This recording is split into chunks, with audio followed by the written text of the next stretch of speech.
ನಾವು ಈ lecture series ಅಲ್ಲಿ ಯಾವ್ದನ್ನ ಕಲ್ಕೊಳ್ಳೋಣ ಅಂತಂದ್ರೆ ಫಸ್ಟ್ PUC ಬಿಸ್ನೆಸ್ ಸ್ಟಡೀಸ್ ನ ಸೆಕೆಂಡ್ ಚಾಪ್ಟರ್ ಆದಂತಹ ಫಾರ್ಮ್ಸ್ ಆಫ್ ಬಿಸ್ನೆಸ್ ಆರ್ಗನೈಸೇಷನ್ ಅನ್ನೋ ಚಾಪ್ಟರ್ ನ ನಾವು ಫೋಕಸ್ ಮಾಡ್ತಾ ಇದ್ದೋ. ಈಗಾಗಲೇ ಫಸ್ಟ್ ಪಾರ್ಟ್ ಅಲ್ಲಿ ನಾವು ಆ ಚಾಪ್ಟರ್ ನ ಹಾಫ್ ಆಫ್ ದ ಪೋರ್ಷನ್ ನ ಕಂಪ್ಲೀಟ್ ಮಾಡಿದೀವಿ. ಇನ್ನ ಈ ಸೆಷನ್ ಅಲ್ಲಿ next half of the portion ನ ನಾವು ಕಂಪ್ಲೀಟ್ ಮಾಡಿ ಈ ಚಾಪ್ಟರ್ ನ ಕಂಪ್ಲೀಟ್ ಆಗಿ ಅರ್ಥ ಮಾಡ್ಕೊಳ್ಳೋಣ. ಗೈಸ್, ಲಾಸ್ಟ್ ಸೆಷನ್ ಅಲ್ಲಿ ನಾವು ಏನೆಲ್ಲ ಕಲ್ತೋ ಈ ಚಾಪ್ಟರ್ ಇಂದ ನಿಮ್ಮ ಎಕ್ಸಾಮ್ ಗೆ ತುಂಬಾ ಇಂಪಾರ್ಟೆಂಟ್ ಆಗಿ ಬರುತ್ತೆ, 16 ಮಾರ್ಕ್ಸ್ ಕವರ್ ಆಗುತ್ತೆ ಅಂತ ಅನ್ನೋದನ್ನ ಕಂಪ್ಲೀಟ್ ಆಗಿ ಹೇಳಿದೀನಿ, ಯಾವ್ಯಾವ ಪಾರ್ಟ್ ಅಲ್ಲಿ ಯಾವ ತರ ಬರುತ್ತೆ ಅಂತ ಅಂದ್ಬಿಟ್ಟು. ಹಾಗೆ different type of partnership, different type of business organisation ಗಳಿಗೆ ಮೇನ್ ಆಗಿ 5 ಡಿಫ್ರೆಂಟ್ ಟೈಪ್ಸ್ ಇದೆ. ಅದರಲ್ಲಿ ಈಗಾಗಲೇ 3 ಡಿಫ್ರೆಂಟ್ ಟೈಪ್ ನ ಯಾವ್ಯಾವ್ದು ಅನ್ನೋದನ್ನ ಕಲ್ತಿದೀವಿ. ಈಗ ಯಾವ್ದು ಫಸ್ಟ್ ಓದಿದೀವಿ, ಸೋಲ್ ಪ್ರೊಪ್ರೈಟರ್ಶಿಪ್ ಅಂತಂದ್ರೆ ಏನು, ಅದರ ಮೆರಿಟ್ಸ್ ಏನು, ಲಿಮಿಟೇಷನ್ಸ್ ಏನು ಕಂಪ್ಲೀಟ್ ಆಗಿ ನೋಡಿದೀವಿ. Second joint Hindu family business ಅಂತಂದ್ರೆ ಏನು, ಅದ್ರ ಮೆರಿಟ್ಸ್ ಏನು, ಲಿಮಿಟೇಷನ್ಸ್ ಏನು, ಫೀಚರ್ ಅಂತ ನೋಡಿದೀವಿ. ಮೂರನೇದಾಗಿ ಪಾರ್ಟ್ನರ್ಶಿಪ್ ಬಗ್ಗೆ ತಿಳ್ಕೊಂಡಿದೀವಿ. ಆ ಪಾರ್ಟ್ನರ್ಶಿಪ್ ಅಲ್ಲಿ ಯಾವ ತರದ ಡಿಫ್ರೆಂಟ್ ಟೈಪ್ ಆಫ್ ಪಾರ್ಟ್ನರ್ಸ್ ಬರ್ತಾರೆ, ಮೀನಿಂಗ್ ಏನು, ಅದ್ರ ಫೀಚರ್ ಏನು, ಲಿಮಿಟೇಷನ್ಸ್ ಏನು, ಮೆರಿಟ್ಸ್ ಏನು ಅನ್ನೋದನ್ನ ತಿಳ್ಕೊಂಡಿದೀವಿ. ಇವಾಗಿನ ಸೆಷನ್ ಅಲ್ಲಿ ನಾವು ಡಿಫ್ರೆಂಟ್ ಟೈಪ್ ಆಫ್ ಪಾರ್ಟ್ನರ್ಶಿಪ್ ಮತ್ತೆ ಮಿಕ್ಕಿದಂತಹ ಕಂಪ್ಲೀಟ್ ಚಾಪ್ಟರ್ ನ ನಾವು ಅರ್ಥ ಮಾಡ್ಕೊಳ್ಳೋಣ. ಗೈಸ್, ನಾನು ಹೇಳ್ತಾನೆ ಇರ್ತೀನಿ ತುಂಬಾ ಸಲನೆ, ಮಾಡ್ತಕ್ಕಂತಹ ಚಾಪ್ಟರ್ ನ ಸುಮ್ಮನೆ ಕೇಳಿಸ್ಕೊಳ್ತಾ ಕುತ್ಕೊಳ್ಬೇಡಿ, ಒಂದು ನೋಟ್ಸ್ ಅನ್ನ ಇಟ್ಕೊಂಡು ಅದರಲ್ಲಿ ಬರಿತಾ ಹೋಗಿ. ಸೊ ಹಾಗಾಗಿ ನಿಮ್ಮ ಮೈಂಡ್ ಅಲ್ಲಿ ಕಂಪ್ಲೀಟ್ ಆಗಿ ಸ್ಟೋರ್ ಆಗ್ತಾ ಇರುತ್ತೆ ಅಂತ ಅಂದ್ಬಿಟ್ಟು. ಸೊ ಈಗ ನಾವು ಡೈರೆಕ್ಟ್ ಆಗಿ ಚಾಪ್ಟರ್ ಗೆ ಜಂಪ್ ಆಗೋಣ. ಟೈಪ್ ಆಫ್ ಪಾರ್ಟ್ನರ್ಶಿಪ್ ಏನು, ಟೈಪ್ ಆಫ್ ಪಾರ್ಟ್ನರ್ಶಿಪ್ ಅಂತಂದ್ರೆ ಟೈಪ್ಸ್ ಆಫ್ ಪಾರ್ಟ್ನರ್ಶಿಪ್, ಯಾವ ತರದ್ದು ಪಾರ್ಟ್ನರ್ಶಿಪ್ಸ್ ಗಳು ಇದೆ ಅಂತ ಅನ್ನೋದನ್ನ ಬೇರೆ ಬೇರೆ ವಿಧವಾದಂತಹ ಪಾಲುದಾರಿಕಾ ಸಂಸ್ಥೆಗಳಿವೆ. ಪಾಲುದಾರಿಕೆಯಲ್ಲಿ ಎಷ್ಟು ವಿಧಗಳಿವೆ, ವಿಧಗಳು, ಆ ವಿಧಗಳು ಯಾವ್ಯಾವ್ದು ಆಯಾಮಗಳ ಮೇಲಿದೆ ಅಂತ ನನ್ನ ಕಂಪ್ಲೀಟ್ ಆಗಿ ತಿಳ್ಕೊಳ್ಳೋಣ. ಡಿಫ್ರೆಂಟ್ ಟೈಪ್ ಆಫ್ ಪಾರ್ಟ್ನರ್ಶಿಪ್ ನ ಮೇನ್ ಆಗಿ 2 ವಿಧವಾಗಿ ಕ್ಲಾಸಿಫೈ ಮಾಡ್ತಾರೆ. ಯಾವ ಕ್ಲಾಸಿಫಿಕೇಶನ್ ಅಂದ್ರೆ classification on the basis of duration. Duration ಅಂತಂದ್ರೆ ಏನು, ಅವಧಿ. ಡ್ಯೂರೇಷನ್ ಅಂತಂದ್ರೆ ಅವಧಿ. ಒಂದು ಪಾರ್ಟ್ನರ್ಶಿಪ್ ನ ಮಾಡ್ತಾರೆ, ಅದು ಯಾವ್ದ್ರ ಬೇಸ್ ಮೇಲೆ ಮಾಡ್ತಾರೆ, ಅವಧಿಗೆ ತಕ್ಕನಾಗಿ ಮಾಡ್ತಾರೆ, ಒಂದು ಡ್ಯೂರೇಷನ್ ಮೇಲೆ. ಎರಡನೇದು ಏನ್ ಮಾಡ್ತಾರೆ, on the basis of liability. Liability ಅಂದ್ರೇನು, ಹೊಣೆಗಾರಿಕೆಗೆ ಸಂಬಂಧಪಟ್ಟಂಗೆ 2 ಡಿಫ್ರೆಂಟ್ ಟೈಪ್ ಆಫ್ ಪಾರ್ಟ್ನರ್ಶಿಪ್ಸ್ ಗಳು ಇದೆ ಅಂತ ಹೇಳ್ತಾ ಇದ್ದಾರೆ. ಹಾಗಾದ್ರೆ ಫಸ್ಟ್ ಟೈಪ್ ಆಫ್ ಪಾರ್ಟ್ನರ್ಶಿಪ್ ಅಲ್ಲಿ ಏನಿದೆ, ಸೆಕೆಂಡ್ ಟೈಪ್ ಆಫ್ ಪಾರ್ಟ್ನರ್ಶಿಪ್ ಅಲ್ಲಿ ಯಾವ್ಯಾವ್ದು ಬರುತ್ತೆ ಅನ್ನೋದನ್ನ ನೋಡ್ತಾ ಹೋಗೋಣ. ಫಸ್ಟ್ ಟೈಪ್ ಆಫ್ ಪಾರ್ಟ್ನರ್ಶಿಪ್ ಯಾವುದು, classification on the basis of duration. ಒಂದು ಟೈಮ್ ಪೀರಿಯಡ್ ಅಲ್ಲಿ ಮಾಡ್ತಕ್ಕಂತಹ ಡ್ಯೂರೇಷನ್ ಮೇಲೆ ಯಾವ್ದು ಮಾಡ್ತಾರಲ್ಲ ಆ ಅಂಡರ್ ಅಲ್ಲಿ ಬರ್ತಕ್ಕಂತಹದ್ನ ನಾವು ನೋಡ್ತಾ ಇದೀವಿ. Partnership at will. ಏನು ಪಾರ್ಟ್ನರ್ಶಿಪ್ ಅಂತಂದ್ರೆ ಏನು, ಪಾಲುದಾರಿಕೆ ವಿಲ್ ಮೇಲೆ. ವಿಲ್ ಅಂತಂದ್ರೆ ಏನು, ಅವರ ಇಚ್ಛೆ ಬರ್ತದೆ, ತುಂಬಾ ಇಂಪಾರ್ಟೆಂಟ್. ಇಚ್ಛೆ ಅಥವಾ ಆಪೇಕ್ಷೆ, ಆಪೇಕ್ಷೆ. ಅವರು ಬಯಸಿದ್ರೆ ಇಂಥ ಪಾರ್ಟ್ನರ್ಶಿಪ್ ನಡೆಯುತ್ತೆ ಅಂತ ಹೇಳ್ತಾ ಇದಾರೆ. ಅಂತಂದ್ರೆ ಬಿಲ್ ಅಂತಂದ್ರೆ ಇಚ್ಛೆ ಅಂತ ಹೇಳಿದ್ರಿ, ಯಾವ ತರದ ಇಚ್ಛೆ ಅಂತ ಕೇಳ್ಬೋದು, ಹೌದಾ? ಈಗ ಒಂದು ಎಕ್ಸಾಂಪಲ್ ಕೊಡ್ತೀನಿ. ಈಗ ಯಾವ್ದೋ ಇಬ್ರು ಫ್ರೆಂಡ್ಸ್ ಇರ್ತಾರೆ. ಈಗ ತುಂಬಾ ಜನ ಫ್ರೆಂಡ್ಸ್ ಗಳು ಇರ್ತಾರೆ, 5 ಜನ ಫ್ರೆಂಡ್ಸ್ ಇರ್ತಾರೆ. 5ರಲ್ಲಿ 2 ಕ್ಲೋಸ್ ಫ್ರೆಂಡ್ಸ್ ಗಳು ತುಂಬಾ ಚೆನ್ನಾಗಿರ್ತಾರೆ. ಬಟ್ ಮುಂದೆ ಏನ್ ಮಾಡ್ತಾರೆ, ಅವ್ರು ದೊಡ್ಡವರಾಗಿ ಬೆಳೆದಾದ್ಮೇಲೆ ಯಾರೋ ಇಬ್ರು, ಈ ಎ ಮತ್ತೆ ಬಿ ಅಂತ ಇರ್ತಾನೆ ಅಂತ ಅನ್ಕೊಂಡು ಎ ಬಿ ಇಬ್ರು ಕ್ಲೋಸ್ ಫ್ರೆಂಡ್ಸ್. ಬಟ್ ಏನ್ ಮಾಡ್ತಾನೆ, ಫಸ್ಟ್ ಸಲ ಅವ್ನ್ ಕ್ಲೋಸ್ ಫ್ರೆಂಡ್ ಬಿ ಜೊತೆ ಆಗಿದ್ರು ಅವನ್ ಏನ್ ಮಾಡ್ತಾನೆ, ಬಿ ಗೆ ಪ್ರಾಬ್ಲಮ್ ಇದೆ ಅಂತ ಅನ್ಬಿಟ್ಟು ಯಾರ ಜೊತೆ ಸಿ ಜೊತೆ ಪಾರ್ಟ್ನರ್ಶಿಪ್ ಅಲ್ಲಿ ಒಂದು ಬಿಸ್ನೆಸ್ ಮಾಡ್ತಾನೆ ಅಂತ ಅನ್ಕೊಳ್ಳಿ. ಮುಂದೆ ಏನಾಗುತ್ತೆ, ಇಬ್ಬರಿಗೂ ಕಾನ್ಫ್ಲಿಕ್ಟ್ ಬಂದು ಅಥವಾ ಜಗಳ ಆಗಿ ಅಂತ ಪಾರ್ಟ್ನರ್ಶಿಪ್ ಕೆಟ್ಟೋಗ್ಬಿಡ್ಬೋದು. ಅಂತ ಟೈಮ್ ಅಲ್ಲಿ ಅವನು ಯಾರ ಫ್ರೆಂಡ್ ಇರ್ತಾರಲ್ಲ ಅವನ್ ಫ್ರೆಂಡ್ಗೆ ಬಂದು ಬಿಸ್ನೆಸ್ ನ ಮಾಡಿದಾಗ, ಅಂದ್ರೆ ಅವ್ನಿಗೆ ಇಷ್ಟಪಟ್ಟಿದ್ದಾನೆ, ಅವ್ರ ಜೊತೆ ಇಚ್ಛೆಯಿಂದ ಬಿಸ್ನೆಸ್ ಮಾಡ್ಲಿಕ್ಕೆ, ಪಾರ್ಟ್ನರ್ಶಿಪ್ ಮಾಡ್ಲಿಕ್ಕೆ ಇಷ್ಟಪಟ್ಟಿದ್ದಾನೆ. ಅಂತದ್ನ ಪಾರ್ಟ್ನರ್ಶಿಪ್ ಅಟ್ ವಿಲ್ ಅಂತ ಕರೀತಾರೆ. ಇಲ್ಲಿ ನೋಡಿ, ಇಲ್ಲಿ ಅದ್ರದ್ದು ಮೀನಿಂಗ್ ಹೇಳ್ತಾರೆ. ಇಲ್ಲಿ ಶಾರ್ಟ್ ಫಾರ್ಮ್ ಯೂಸ್ ಆಗಿದೆ, PSHIP ಅಂತ ಅಂದ್ಬಿಟ್ಟು. ಪಿ ಶಿಪ್ ಅಂತಂದ್ರೆ ಪಾರ್ಟ್ನರ್ಶಿಪ್ ಅಂತ ಅಂದ್ಬಿಟ್ಟು ನೀವು ಕರೆಕ್ಟ್ ಆಗಿ ಫುಲ್ ಫಾರ್ಮ್ ನ ಮೆನ್ಷನ್ ಮಾಡ್ಕೊಳ್ಳಿ. If the existence of the partnership depends on the will and wish of partner is called as partnership at will. ಏನ್ ಹೇಳ್ತಿದ್ರೆ, ಪಾರ್ಟ್ನರ್ಗಳು ಇಚ್ಛೆ ಪಟ್ಟು, ಇಬ್ರು ಪಾರ್ಟ್ನರ್ಗಿಂತ ಜಾಸ್ತಿ ಯಾರು ಇಷ್ಟಪಟ್ಟು ಮಾಡ್ತಾರಲ್ಲ, ಅವ್ರು ಬಯಸಿ ಮಾಡ್ತಾರಲ್ಲ, ಅಂತದ್ನ ಪಾರ್ಟ್ನರ್ಶಿಪ್ ಅಟ್ ವಿಲ್ ಅಂತ ಕರೀತಾರೆ ಅಂತ ಹೇಳ್ತಾ ಇದಾರೆ. ಹಾಗಾದ್ರೆ ಸೆಕೆಂಡ್ ಯಾವುದು, ಪಾರ್ಟ್ನರ್ಶಿಪ್ ಪರ್ಟಿಕ್ಯುಲರ್ ಪಾರ್ಟ್ನರ್ಶಿಪ್. ಏನು ಪರ್ಟಿಕ್ಯುಲರ್ ಪಾರ್ಟ್ನರ್ಶಿಪ್ ಅಂತಂದ್ರೆ, ಒಂದು ಪ್ರಾಜೆಕ್ಟ್ ಗೆ ಒಂದು ಒಂದು ಪಾರ್ಟ್ನರ್ಶಿಪ್ ನ ಮಾಡ್ಕೊಳ್ತಾರೆ. ಎಕ್ಸಾಂಪಲ್ ಕೊಟ್ರೆ ನಿಮ್ಗೆ 100% ಅರ್ಥ ಆಗ್ಬಿಡುತ್ತೆ. ಈಗ ಯಾವ್ದೋ ಒಂದು ಕನ್ಸ್ಟ್ರಕ್ಷನ್ ಇರುತ್ತೆ ಅಂತ ಅನ್ಕೊಳ್ಳಿ, ಒಂದು ಬಿಲ್ಡಿಂಗ್ ಕನ್ಸ್ಟ್ರಕ್ಷನ್ ಮಾಡ್ಬೇಕು ಅಂತ ಅಂದ್ಬಿಟ್ಟು, ಬಿಲ್ಡಿಂಗ್ ಕನ್ಸ್ಟ್ರಕ್ಷನ್ ಮಾಡೋ ತನಕ ಮಾತ್ರ ಅವ್ರ ಪಾರ್ಟ್ನರ್ಶಿಪ್ ಇರುತ್ತೆ. ಒಂದ್ಸಲ ಆ ಬಿಲ್ಡಿಂಗ್ ಕನ್ಸ್ಟ್ರಕ್ಷನ್ ಮುಗಿದೋಯ್ತು ಅಥವಾ ಯಾವ್ದೋ ಒಂದು ವರ್ಕ್ ಕಂಪ್ಲೀಟ್ ಆಯ್ತು ಅಂತಂದ್ರೆ ಅಲ್ಲಿಗೆ ಆ ಪಾರ್ಟ್ನರ್ಶಿಪ್ ಕ್ಲೋಸ್ ಆಗುತ್ತೆ. ಒಂದ್ ಡ್ಯೂರೇಷನ್ ಅಲ್ಲಿ ಒಂದ್ ಬಿಲ್ಡಿಂಗ್ ಕಟ್ಟಕ್ಕೆ 1 ವರ್ಷನೋ 2 ವರ್ಷನೋ ಬೇಕಾಗಿರುತ್ತೆ. ಅಲ್ಲಿ ತನಕ ಅವ್ರ ಪಾರ್ಟ್ನರ್ಶಿಪ್ ಇರುತ್ತೆ. ಆ ಪ್ರಾಜೆಕ್ಟ್ ಕ್ಲೋಸ್ ಆಯ್ತು ಅಂದಿದ ತಕ್ಷಣ ಆ ಪಾರ್ಟ್ನರ್ಶಿಪ್ ಕ್ಲೋಸ್ ಆಗುತ್ತೆ. ಅದ್ರ ಮೀನಿಂಗ್ ಏನ್ ಹೇಳ್ತಾ ಇದಾರೆ ನೋಡೋಣ. Formed for the accomplishment of a particular project ಅಥವಾ ಸ್ಪೆಸಿಫಿಕ್ ಟೈಮ್ ಪೀರಿಯಡ್. ಒಂದು ಪ್ರಾಜೆಕ್ಟ್ ಕಂಪ್ಲೀಟ್ ಆಗ್ತಕ್ಕಂತಹ ಟೈಮ್ ತನಕ ಆ ಪಾರ್ಟ್ನರ್ಶಿಪ್ ಇರುತ್ತೆ. ಅಂತಹದ್ನ ಪರ್ಟಿಕ್ಯುಲರ್ ಪಾರ್ಟ್ನರ್ಶಿಪ್ ಅಂತ ಹೇಳ್ತಾರೆ. ಅದಕ್ಕೆ ಎಕ್ಸಾಂಪಲ್ ಕನ್ಸ್ಟ್ರಕ್ಷನ್ ಆಫ್ ಬಿಲ್ಡಿಂಗ್. ಏನೇ ಒಂದು ಹೊಸ ಪ್ರಾಜೆಕ್ಟ್ ಇರುತ್ತೆ ಅದು ಮುಗಿಯೋ ತನಕ ಮಾತ್ರ ಆ ಪಾರ್ಟ್ನರ್ದಲ್ಲಿ ಇರ್ತಾರೆ. ಅದಾದ್ಮೇಲೆ ಅದು ಪಾರ್ಟ್ನರ್ಶಿಪ್ ಕ್ಲೋಸ್ ಆಗ್ಬಿಡುತ್ತೆ. ಅಂತದ್ನ ಪರ್ಟಿಕ್ಯುಲರ್ ಪಾರ್ಟ್ನರ್ಶಿಪ್ ಅಂತ ಅಂದ್ಬಿಟ್ಟು ಹೇಳ್ತಾರೆ ಅಂತ ಅರ್ಥ ಆಯ್ತು. ಹಾಗಾದ್ರೆ ಡ್ಯೂರೇಷನ್ ಮೇಲೆ 2 ಕ್ಲಾಸಿಫಿಕೇಶನ್ ಮಾಡ್ತಾರೆ. ಒಂದು ಪಾರ್ಟ್ನರ್ಶಿಪ್ ಅಟ್ ವಿಲ್, ಅವ್ರು ಇಚ್ಛೆಯಿಂದ ಮಾಡ್ತಾರೆ. ಇನ್ನೊಂದು ಯಾವ್ದಾದ್ರು ಪ್ರಾಜೆಕ್ಟ್ ಬೇಸ್ ಮೇಲೆ ಮಾಡ್ತಾರೆ. ಅದು ಎಷ್ಟು ದಿನದ ತನಕ ರನ್ ಆಗ್ತಿರುತ್ತೆ ಅಲ್ಲಿ ತನಕ ಪಾರ್ಟ್ನರ್ಶಿಪ್ ಇರುತ್ತೆ. ಅದು ಕ್ಲೋಸ್ ಆದ್ಮೇಲೆ ಆ ಪಾರ್ಟ್ನರ್ಶಿಪ್ ಕ್ಲೋಸ್ ಆಗುತ್ತೆ ಅಂತ ಹೇಳ್ತಾ ಇದಾರೆ. ನೆಕ್ಸ್ಟ್ ಕ್ಲಾಸಿಫಿಕೇಶನ್ ಏನು? Classification on the basis of liability. ಹೊಣೆಗಾರಿಕೆ ಎಷ್ಟಿರುತ್ತೆ ಅದ್ರ ಬೇಸ್ ಮೇಲೆ ಕ್ಲಾಸಿಫಿಕೇಶನ್ ನ ಮಾಡ್ತಾರೆ ಪಾರ್ಟ್ನರ್ಶಿಪ್ ನ. ಹಾಗಾದ್ರೆ ಅದರಲ್ಲಿ ಮೇನ್ ಆಗಿ ಎಷ್ಟು ಕ್ಲಾಸಿಫಿಕೇಶನ್ ಇದೆ? 2 ತರದ ಕ್ಲಾಸಿಫಿಕೇಶನ್ ಇದೆ. ಜನರಲ್ ಪಾರ್ಟ್ನರ್ಶಿಪ್ ಮತ್ತೆ ಲಿಮಿಟೆಡ್ ಪಾರ್ಟ್ನರ್ಶಿಪ್. ಜನರಲ್ ಪಾರ್ಟ್ನರ್ಶಿಪ್ ಅಂತಂದ್ರೆ ಏನು ಅನ್ನೋದನ್ನ ನೋಡೋಣ. The liability of all partner is unlimited is called as general partnership. ಅಲ್ಲಿ ಇರ್ತಕ್ಕಂತಹ ಎಷ್ಟು ಪಾರ್ಟ್ನರ್ಸ್ ಇರ್ತಾರೆ, ಒಂದು ಪಾರ್ಟ್ನರ್ಶಿಪ್ ಬಿಸ್ನೆಸ್ ಮಾಡ್ಬೇಕು ಅಂದ್ರೆ 2 ಜನ ಇರ್ಲೇಬೇಕು, 2 ಪಾರ್ಟ್ನರ್ಸ್ ಇರ್ಲೇಬೇಕು. 5 ಜನ ಇರ್ಲಿ, 10 ಜನ ಇರ್ಲಿ, 10 ಜನ ಕಂಪ್ಲೀಟ್ ಆಗಿ ಆಗ್ತಕ್ಕಂತಹ ಲಾಸಿನ ಹೊಣೆಗಾರಿಕೆಯನ್ನ ಅವ್ರು ತಗೊಳ್ತಾರೆ ಅಂತ ಅಂದ್ರೆ ಅಂತದ್ನ ಪಾರ್ಟ್ನರ್ಶಿಪ್ ಜನರಲ್ ಪಾರ್ಟ್ನರ್ಶಿಪ್ ಅಂತ ಕರೀತಾರೆ ಅಂತ ಅಂದ್ಬಿಟ್ಟು ಹೇಳ್ತಾ ಇದಾರೆ. ಇದು ಯಾವ ಅಂಡರ್ ಅಲ್ಲಿ ಬರುತ್ತೆ? Classification on the basis of liability. ಹೊಣೆಗಾರಿಕೆ ಅಥವಾ ಜವಾಬ್ದಾರಿಗೆ ಸಂಬಂಧಪಟ್ಟಿದ್ ಆಗಿರುತ್ತೆ. ಇನ್ನೊಂದು ಕ್ಲಾಸಿಫಿಕೇಶನ್ ಅದ್ರ ಅಂಡರ್ ಅಲ್ಲಿ ಯಾವುದು ಅಂತಂದ್ರೆ ಲಿಮಿಟೆಡ್ ಪಾರ್ಟ್ನರ್ಶಿಪ್. ಏನ್ ಲಿಮಿಟೆಡ್ ಪಾರ್ಟ್ನರ್ಶಿಪ್ ಅಂತ ಅಂತಾರೆ? 10 ಜನ ಪಾರ್ಟ್ನರ್ಸ್ ಇರ್ತಾರೆ. ಅದ್ರಲ್ಲಿ ನಾನು ಯಾವುದೇ ರೀತಿಯಾದಂತಹ 5 ಜನ ಏನ್ ಮಾಡ್ತಾರೆ, ಅದ್ರಲ್ಲಿ ಎಷ್ಟೇ ಲಾಸ್ ಆದ್ರೂ ನಾನ್ ಬೇರ್ ಮಾಡ್ತೀನಿ ಅಂತ ಅಂತಾರೆ. ಆದ್ರೆ 5 ಜನ ನಾನ್ ಅಷ್ಟೊಂದು ಬೇರ್ ಮಾಡಕ್ ಆಗೋದಿಲ್ಲ, ನನಗೆ ಲಾಸ್ ಆಗುತ್ತೆ ಅಂತ ಅಂದ್ಬಿಟ್ಟು ಅವ್ರು ಹಿಂದೆ ಸೇರ್ತಾರೆ. ಅವ್ರಿಗೆ ಎಷ್ಟು ಲಿಮಿಟೆಡ್ ಅವ್ರಿಗೆ ಮಾಡ್ಕೊಳ್ತಾರೆ. ಅಂತಹದ್ನ ಲಿಮಿಟೆಡ್ ಪಾರ್ಟ್ನರ್ಶಿಪ್ ಅಂತ ಕರೀತಾರೆ.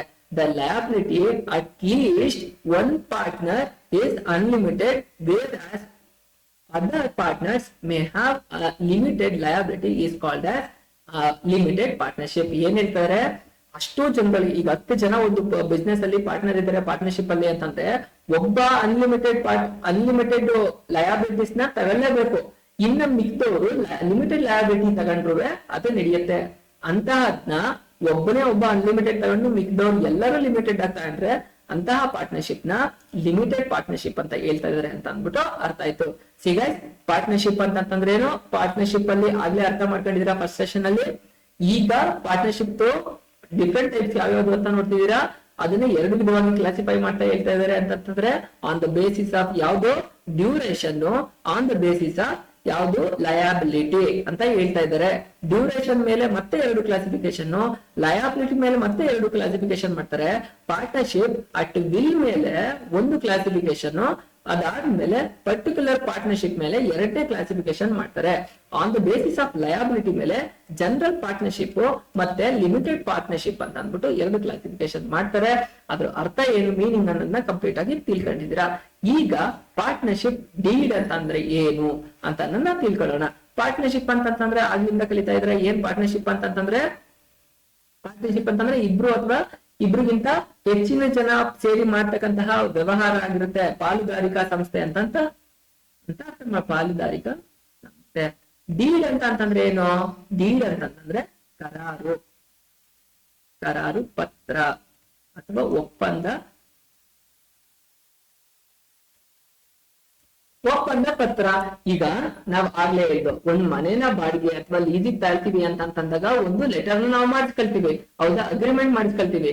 ಆ ತರ ಪಾರ್ಟ್ನರ್ಸ್ ಗಳು ದುಡ್ಡು ಬಂಡವಾಳ ಹಾಕ್ತಿದ್ದಾರೆ ಅಂತಂದ್ರೆ ಒಂದು ಪಾರ್ಟ್ನರ್ಶಿಪ್ ಅಲ್ಲಿ ಅಗ್ರಿಮೆಂಟ್ ಮಾಡಿಸ್ಕೊಳ್ದೆ ಹೋದ್ರೆ ಯಾವ ತರ ಏನೋ ಎಮರ್ಜೆನ್ಸಿ ಆಯ್ತು, ಏನಾರೋ ಮತ್ತೊಂದು ಅನ್ಫೇವರಬಲ್ ಕಂಡೀಷನ್ ನಡೀತು, ಈವೆಂಟ್ ಆಯ್ತು ಅಂತ ಅಂದಾಗ ಅದಕ್ಕೆ ಯಾವ ತರ ಡಿಸಿಷನ್ ತಗೊಳ್ಬೇಕು ಅಂತ ಮುಂಚೆನೆ ನಾವು ಏನಾದ್ರನ್ನ ಪ್ರಿಡಿಕ್ಟ್ ಮಾಡಿ ಅದನ್ನ ಮೆನ್ಷನ್ ಮಾಡ್ಲಿಲ್ಲ ಅಂತಂದ್ರೆ ಕಾನ್ಫ್ಲಿಕ್ಟ್ ಗಳು ಅರೈಸ್ ಆಗುತ್ತೆ. ಸೊ ಹಾಗಾಗಿ ಪಾರ್ಟ್ನರ್ಶಿಪ್ ಡೀಡ್ ಏನು ಪಾಲುದಾರಿಕಾ ಸಂಸ್ಥೆಯ ಕರಾರು ಪತ್ರ ಯಾವ ತರ ಇರುತ್ತೆ, ಅದ್ರ ಕಂಡೀಷನ್ ಗಳೇನು ಎಲ್ಲವನ್ನ ತಿಳ್ಕೊಳ್ತಾ ಹೋಗೋಣ.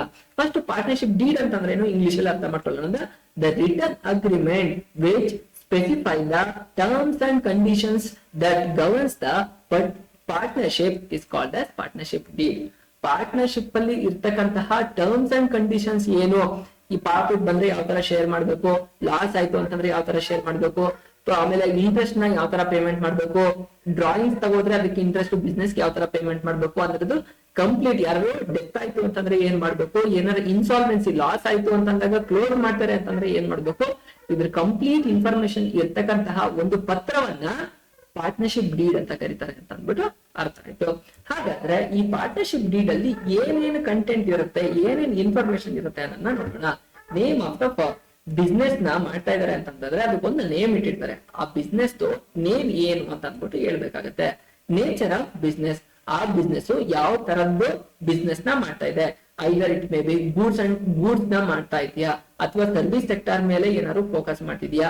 ಗೂಡ್ಸ್ ಅಂತಂದ್ರೆ ರಾ ಮೆಟೀರಿಯಲ್ ಮೇಲೆ ಮಾಡ್ತಿದ್ಯಾ, ಒಂದು ಪ್ರಾಡಕ್ಟ್ ಫಿನಿಶ್ ಪ್ರಾಡಕ್ಟ್ ಮೇಲೆ ಏನಾದ್ರು ಡೀಲ್ ಮಾಡ್ತಾ ಇದೆಯಾ ಅಂತ ಅಂದ್ಬಿಟ್ಟು, ಅಥವಾ MSME fast moving FMCG product ಗಳ ಮೇಲೆ ಏನಾದ್ರು ಫೋಕಸ್ ಮಾಡ್ತಾ ಇದೆಯಾ ಅಂತ ಅಂದ್ಬಿಟ್ಟು, ಯಾವ ಪ್ರಾಡಕ್ಟ್ ಮೇಲೆ ಫೋಕಸ್ ಮಾಡ್ತಾ ಇದೆಯಾ ಅಂತ ಅಂದ್ಬಿಟ್ಟು ಕಂಪ್ಲೀಟ್ ಆಗಿ ಯಾವ್ದ್ರಲ್ಲಾಗ್ಲಿ, ಗೂಡ್ಸ್ ಅಲ್ಲೇ ಆಗ್ಲಿ ಅಥವಾ ಸರ್ವಿಸ್ ಅಲ್ಲೇ ಆಗ್ಲಿ ಯಾವ ಬಿಸ್ನೆಸ್ ಮಾಡ್ತಾ ಇದಾರೆ ಅಂತ ಅಂದ್ಬಿಟ್ಟು ಅವರು ನೇಚರ್ ಯಾವ ತರ ಬಿಸ್ನೆಸ್ ಮಾಡ್ತಾರೆ ಅದನ್ನ ಮೆನ್ಷನ್ ಮಾಡ್ಬೇಕಾಗುತ್ತೆ ಆ ಕರಾರು ಪತ್ರದಲ್ಲಿ ಅಂತ ಹೇಳ್ತಿದ್ದಾರೆ.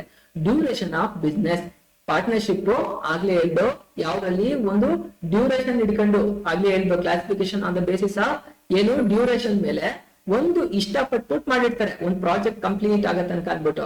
ಆ ತರದ್ ಏನಾದ್ರು ಮಾಡಿದ್ರೆ ಎಷ್ಟು ಡ್ಯೂರೇಷನ್ ತನಕ ಇದಿರುತ್ತೆ ಅಥವಾ ಈ ಪಾರ್ಟ್ನರ್ಶಿಪ್ ಹಿಂಗೇನೆ ಕಂಟಿನ್ಯೂ ಆಗುತ್ತಾ ಅನ್ನೋದನ್ನ ಮೆನ್ಷನ್ ಮಾಡಿಸ್ಬೇಕಾಗತ್ತೆ ಅಂತ ಅಂದ್ಬಿಟ್ಟು ಹೇಳ್ತಾ ಇದ್ರೆ. Distribution of profit and losses, partnership ಅಲ್ಲಿ ಸಿಗ್ತಕ್ಕಂತಹ ಪ್ರಾಫಿಟ್ ಅಥವಾ ಲಾಸ್ ಅನ್ನ ಯಾವ ರೇಷಿಯೋದಲ್ಲಿ ಶೇರ್ ಮಾಡ್ಕೊಳ್ಬೇಕು ಅನ್ನೋದನ್ನ ಮೆನ್ಷನ್ ಮಾಡಿಸ್ಬೇಕು. Interest on capital and drawing, business ಗೆ ಪಾರ್ಟ್ನರ್ಶಿಪ್ ಗೆ ಓನರ್ಸ್ ಗಳು ಏನ್ ಮಾಡಿರ್ತಾರೆ, ಬಂಡವಾಳ ತಂದು ಹಾಕಿರ್ತಾರೆ. ಬಿಸ್ನೆಸ್ ಅವ್ರಿಗೆ ಹಾಕಿರಂತಹ ಇನ್ವೆಸ್ಟ್ಮೆಂಟ್ ಗೆ ವಾಪಸ್ ಅವ್ರಿಗೆ ಇಂಟ್ರೆಸ್ಟ್ ನ ಕೊಡುತ್ತೆ. ಸೊ ಅದನ್ನ ಎಷ್ಟು ಪರ್ಸೆಂಟೇಜ್ ಅಲ್ಲಿ ತಗೊಳ್ಬೇಕು, ಬಿಸ್ನೆಸ್ ಅಲ್ಲಿ ಹಾಕಿರಂತಹ ಬಂಡವಾಳ ವಾಪಸ್ ಎತ್ಕೊ ಹೋದ್ರೆ ಪಾರ್ಟ್ನರ್ಸ್ ಅದಕ್ಕೆ ಇಂಟ್ರೆಸ್ಟ್ ಎಷ್ಟು ಓನರ್ಸ್ ಗಳು ಕಟ್ಕೊಡ್ಬೇಕು ಅಂತ ಅಂದ್ಬಿಟ್ಟು ಅದನ್ನ ಮೆನ್ಷನ್ ಮಾಡ್ಬೇಕು ಅಂತ ಹೇಳ್ತಾ ಇದ್ದಾರೆ. ಆಮೇಲೆ process of dissolution of the if suppose business ನ ಪಾರ್ಟ್ನರ್ಶಿಪ್ ನ ಕ್ಲೋಸ್ ಮಾಡ್ತೀವಿ ಅಂತಂದ್ರೆ ಅದನ್ನ ಯಾವ ತರ ಕ್ಲೋಸ್ ಮಾಡ್ಬೇಕು, ಆಸ್ತಿ ಎಲ್ಲ ಮಾರಿ ಕೊಡ್ತಕ್ಕಂಥವ್ರಿಗೆ ದುಡ್ಡನ್ನು ಕೊಟ್ಬಿಟ್ಟು ಯಾವ ಪ್ರೋಸೆಸ್ ಅಲ್ಲಿ ಅದನ್ನ ಕಂಪ್ಲೀಟ್ ಮಾಡ್ಬೇಕು ಅಂತ ನನ್ನ ಕಂಪ್ಲೀಟ್ ಆಗಿ ಇಷ್ಟನ್ನು ಮೆನ್ಷನ್ ಮಾಡಿರ್ಬೇಕು ಅಂತ ಅಂದ್ಬಿಟ್ಟು ಹೇಳ್ತಾರೆ. ಇದೆಲ್ಲ ಯಾವ್ದ್ರಲ್ಲಿ ಬರುತ್ತೆ, ಪಾರ್ಟ್ನರ್ಶಿಪ್ ಡೀಡ್ ಅಲ್ಲಿ ಇರ್ಬೇಕಾದಂತಹ ಕಂಟೆಂಟ್. ಈಗ ಒಂದು 15 ಪಾಯಿಂಟ್ಸ್ ಗಳಿದೆ, ಅದರಲ್ಲಿ ನಿಮ್ಮ ಎಕ್ಸಾಮ್ ಪಾಯಿಂಟ್ ಆಫ್ ವ್ಯೂಗೆ ಮತ್ತೆ ನಿಮ್ಗೆ ಬೇಸಿಕ್ ಆಗಿ ತಿಳ್ಕೊಳಕ್ಕೆ ಇಷ್ಟು ಸಾಕಾಗಿರುತ್ತೆ. ಹಾಗಾದ್ರೆ ಇಂಥ ಪಾರ್ಟ್ನರ್ಶಿಪ್ ರಿಜಿಸ್ಟ್ರೇಷನ್ ನ ಯಾವ ತರ ಇರುತ್ತೆ, ಹೇಗೆ ಅನ್ನೋದನ್ನ ನೋಡೋಣ. ರಿಜಿಸ್ಟ್ರೇಷನ್ ಏನು, ಒಂದು no registration is compulsory, it's optional ಅಂತ ಹೇಳ್ತಾ ಇದ್ರೆ. ಪಾರ್ಟ್ನರ್ಶಿಪ್ ಬಿಸ್ನೆಸ್ ಮಾಡ್ಲಿಕ್ಕೆ ಯಾವುದೇ ರೀತಿಯಾದಂತಹ ರಿಜಿಸ್ಟ್ರೇಷನ್ ಕಂಪಲ್ಸರಿ ಮಾಡಿಸ್ಲೇಬೇಕು ಅಂತ ಏನು ನೆಸೆಸಿಟಿ ಇಲ್ಲ ಅಂತ ಹೇಳ್ತಾ ಇದ್ರೆ. ಅರ್ಥ ಮಾಡ್ಕೊಳ್ಳಿ. ಅಗ್ರಿಮೆಂಟ್ ಇದ್ರೆ ವೆಲ್ ಅಂಡ್ ಗುಡ್. ಏನಕ್ಕೆ, ಏನಾರು ಅನ್ಫೇವರಬಲ್ ಕಂಡೀಷನ್ ಇತ್ತು, ಏನಾರ ಟೈಮ್ ಸರಿ ಇಲ್ಲ ಅಂತಂದಾಗ ಅದ್ರಲ್ಲಿ ಹೇಗಿದೆ ಆ ತರ ಒಪ್ಕೋಬಹುದು. ಈಗ ಅಗ್ರಿಮೆಂಟೇ ಮಾಡಿಸ್ಕೊಳ್ಳಿಲ್ಲ ಅಂತಂದ್ರೆ ಏನಾಗುತ್ತೆ, ಮುಂದೆ ಕಾನ್ಫ್ಲಿಕ್ಟ್ ಗಳು ಬಂದಾಗ ಚಾಲೆಂಜಸ್ ಗಳು ಫೇಸ್ ಮಾಡ್ಬೇಕಾಗತ್ತೆ. ಸೊ ಪಾರ್ಟ್ನರ್ಶಿಪ್ ಮಾಡಕ್ಕೆ ಅಗ್ರಿಮೆಂಟ್ ಮಾಡಿಸ್ಕೊಳ್ಳೇಬೇಕು ಅಂತ ಏನಿಲ್ಲ, ಆಯ್ತಾ. ಅದು ಪಾರ್ಟ್ನರ್ಸ್ ಗೆ ಆಪ್ಷನ್ ಆಗಿ ಬಿಟ್ಟಿರ್ತಾರೆ. ಬಟ್ ಪಾರ್ಟ್ನರ್ಶಿಪ್ ಡೀಡ್ ಇದ್ರೆ ತುಂಬಾ ಒಳ್ಳೇದು ಅನ್ನೋದು ಕಾಮನ್ ಆಗಿ ಎಲ್ಲರೂ ಮಾಡ್ತಕ್ಕಂತಹದ್ದು. ಓಕೆನಾ. No registration process is registration process not compulsory ಏನಿಲ್ಲ ಅಂತ ಹೇಳ್ತಾ ಇದ್ರೆ. A partner can not file a suit against the, ಅಂದ್ರೆ ಈಗ ನೋಡಿ, ಈಗ ಪಾರ್ಟ್ನರ್ಶಿಪ್ ಡೀಡ್ ಇತ್ತು ಅಂತಂದ್ರೆ ಅದ್ರಲ್ಲಿ ಟರ್ಮ್ಸ್ ಅಂಡ್ ಕಂಡೀಷನ್ಸ್ ಎಲ್ಲ ಬರ್ಬ್ರು. ಈಗ ಪಾರ್ಟ್ನರ್ಶಿಪ್ ಡೀಡೇ ಇಲ್ಲ ಅಂತಂದ್ರೆ ಅಂತ ಸಿಚುವೇಶನ್ ಅಲ್ಲಿ ಆ ಪಾರ್ಟ್ನರ್ಶಿಪ್ ನ ಹೇಗೆ ನಡೆಸ್ಕೋಬೇಕು, ಅದರಲ್ಲಿ ಇರ್ತಕ್ಕಂತಹ ಕಾನ್ಫ್ಲಿಕ್ಟ್ ಏನಾದ್ರು ಬಂದ್ರೆ ಅದಕ್ಕೆ ಏನು ಸೊಲ್ಯೂಷನ್ ಅಂತ ಅಂದ್ಬಿಟ್ಟು ಈಗ ಹೇಳ್ತಾ ಇದ್ರೆ. A partner can not file suit against the firm of other person. ಏನ್ ಮಾಡ್ತಾರೆ, ಪಾರ್ಟ್ನರ್ ಗಳು ಬೇರೆ ಬೇರೆ ಇರ್ತಾರೆ. ಇವ್ರು ಅಗ್ರಿಮೆಂಟೇ ಮಾಡಿಸ್ಕೊಳ್ಳಿಲ್ಲ ಅಂತಂದ್ರೆ, ಏನಾದ್ರು ಮುಂದೆ ಚಾಲೆಂಜ್ ಆಯ್ತು, ಲಾಸ್ ಆಯ್ತು ಅಥವಾ ಇನ್ನೇನೋ ಮೋಸ ಮಾಡ್ತಿರ್ತಾರೆ ಅಂತಂದ್ರೆ ಅವ್ರ ಎಗನೆಸ್ಟ್ ಅವರು ಕೋರ್ಟ್ ಅಲ್ಲಿ ಕೇಸ್ ಹಾಕ್ಲಿಕ್ಕೆ ಬರೋದಿಲ್ಲ, ಕಂಪ್ಲೇಂಟ್ ಕೊಡ್ಲಿಕ್ಕೆ ಬರೋದಿಲ್ಲ ಅಂತ ಹೇಳ್ತಾ ಇದ್ರೆ. A firm cannot sue against third party.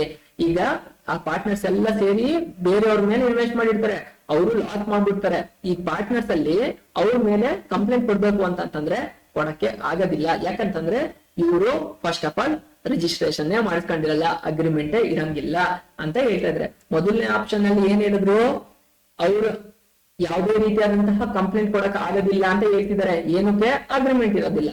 Third person ಮೇಲೆ, ಥರ್ಡ್ ಪಾರ್ಟಿ ಯಾರ ಮೇಲೆ ಇನ್ವೆಸ್ಟ್ ಮಾಡಿ ಅವ್ರು ಲಾಸ್ ಆಗೋಯ್ತಲ್ಲ ಅಂತಂದ್ಬಿಟ್ಟು ಇವರು ಅವ್ರ ಮೇಲೆ ಕಂಪ್ಲೇಂಟ್ ಕೊಡಕ್ಕಾಗಲ್ಲ. ಯಾಕಂದ್ರೆ ಇವರಲ್ಲಿ ಮೊದಲನೇ ಫಸ್ಟ್ ಆಫ್ ಆಲ್ ಅಗ್ರಿಮೆಂಟೇ ಮಾಡಿಸ್ಕೊಂಡಿಲ್ಲ. ಓಕೆನಾ? ಇನ್ನೂ ಒಂದೇನಂದ್ರೆ a firm cannot file a case against partner. ಈಗ 10 ಜನ ಪಾರ್ಟ್ನರ್ ಇರ್ತಾರೆ, ಒಬ್ಬ ಪಾರ್ಟ್ನರ್ ಮೋಸ ಮಾಡಿ ಹೊಟ್ಟೋಗ್ಬಿಡ್ತಾನೆ ಅಂತಂದ್ರೆ ಅವನ ಮೇಲೆ ಏನು ಕಂಪ್ಲೇಂಟ್ ಕೊಡಕ್ಕಾಗಲ್ಲ. ಯಾಕೆ ಅಂತಂದ್ರೆ ರಿಜಿಸ್ಟ್ರೇಷನ್ ಮಾಡ್ಕೊಂಡಿಲ್ಲ.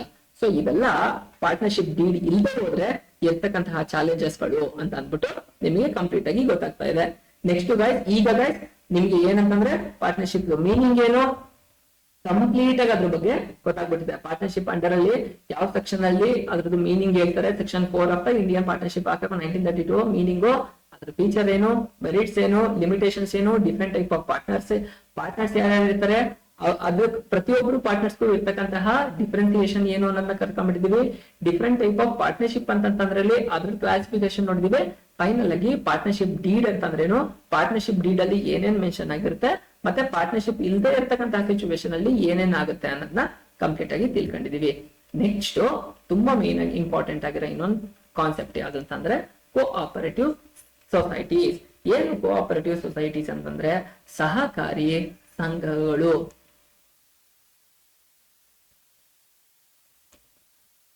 ನಿಮ್ಮ ಪೇರೆಂಟ್ಸ್ ಕೆಲವು ಸಲ ಮಾತಾಡೋದು ನೀವು ಅಬ್ಸರ್ವ್ ಮಾಡಿರ್ಬೋದು. ಏನೋ ನಮ್ ಸೊಸೈಟಿ ಒಳಗೆ ಏನಿದೆ, ಎಲೆಕ್ಷನ್ ನಡೀತಾ ಇದೆ, ನಮ್ ಪೇರೆಂಟ್ಸ್ ಗಳು ವೋಟ್ ಹಾಕಕ್ ಹೋಗ್ತಾರೆ ಅನ್ನೋದನ್ನ ನೀವು ಕಾಮನ್ ಆಗಿ ಕೇಳಿರ್ತೀರಾ. ಕೇಳದೇ ಇರ್ಬೋದು. ಎಷ್ಟೋ ಜನಕ್ಕೆ ಕೋಆಪರೇಟಿವ್ ಸೊಸೈಟಿ ಬಗ್ಗೆ ಐಡಿಯಾ ಇರ್ಬೋದು.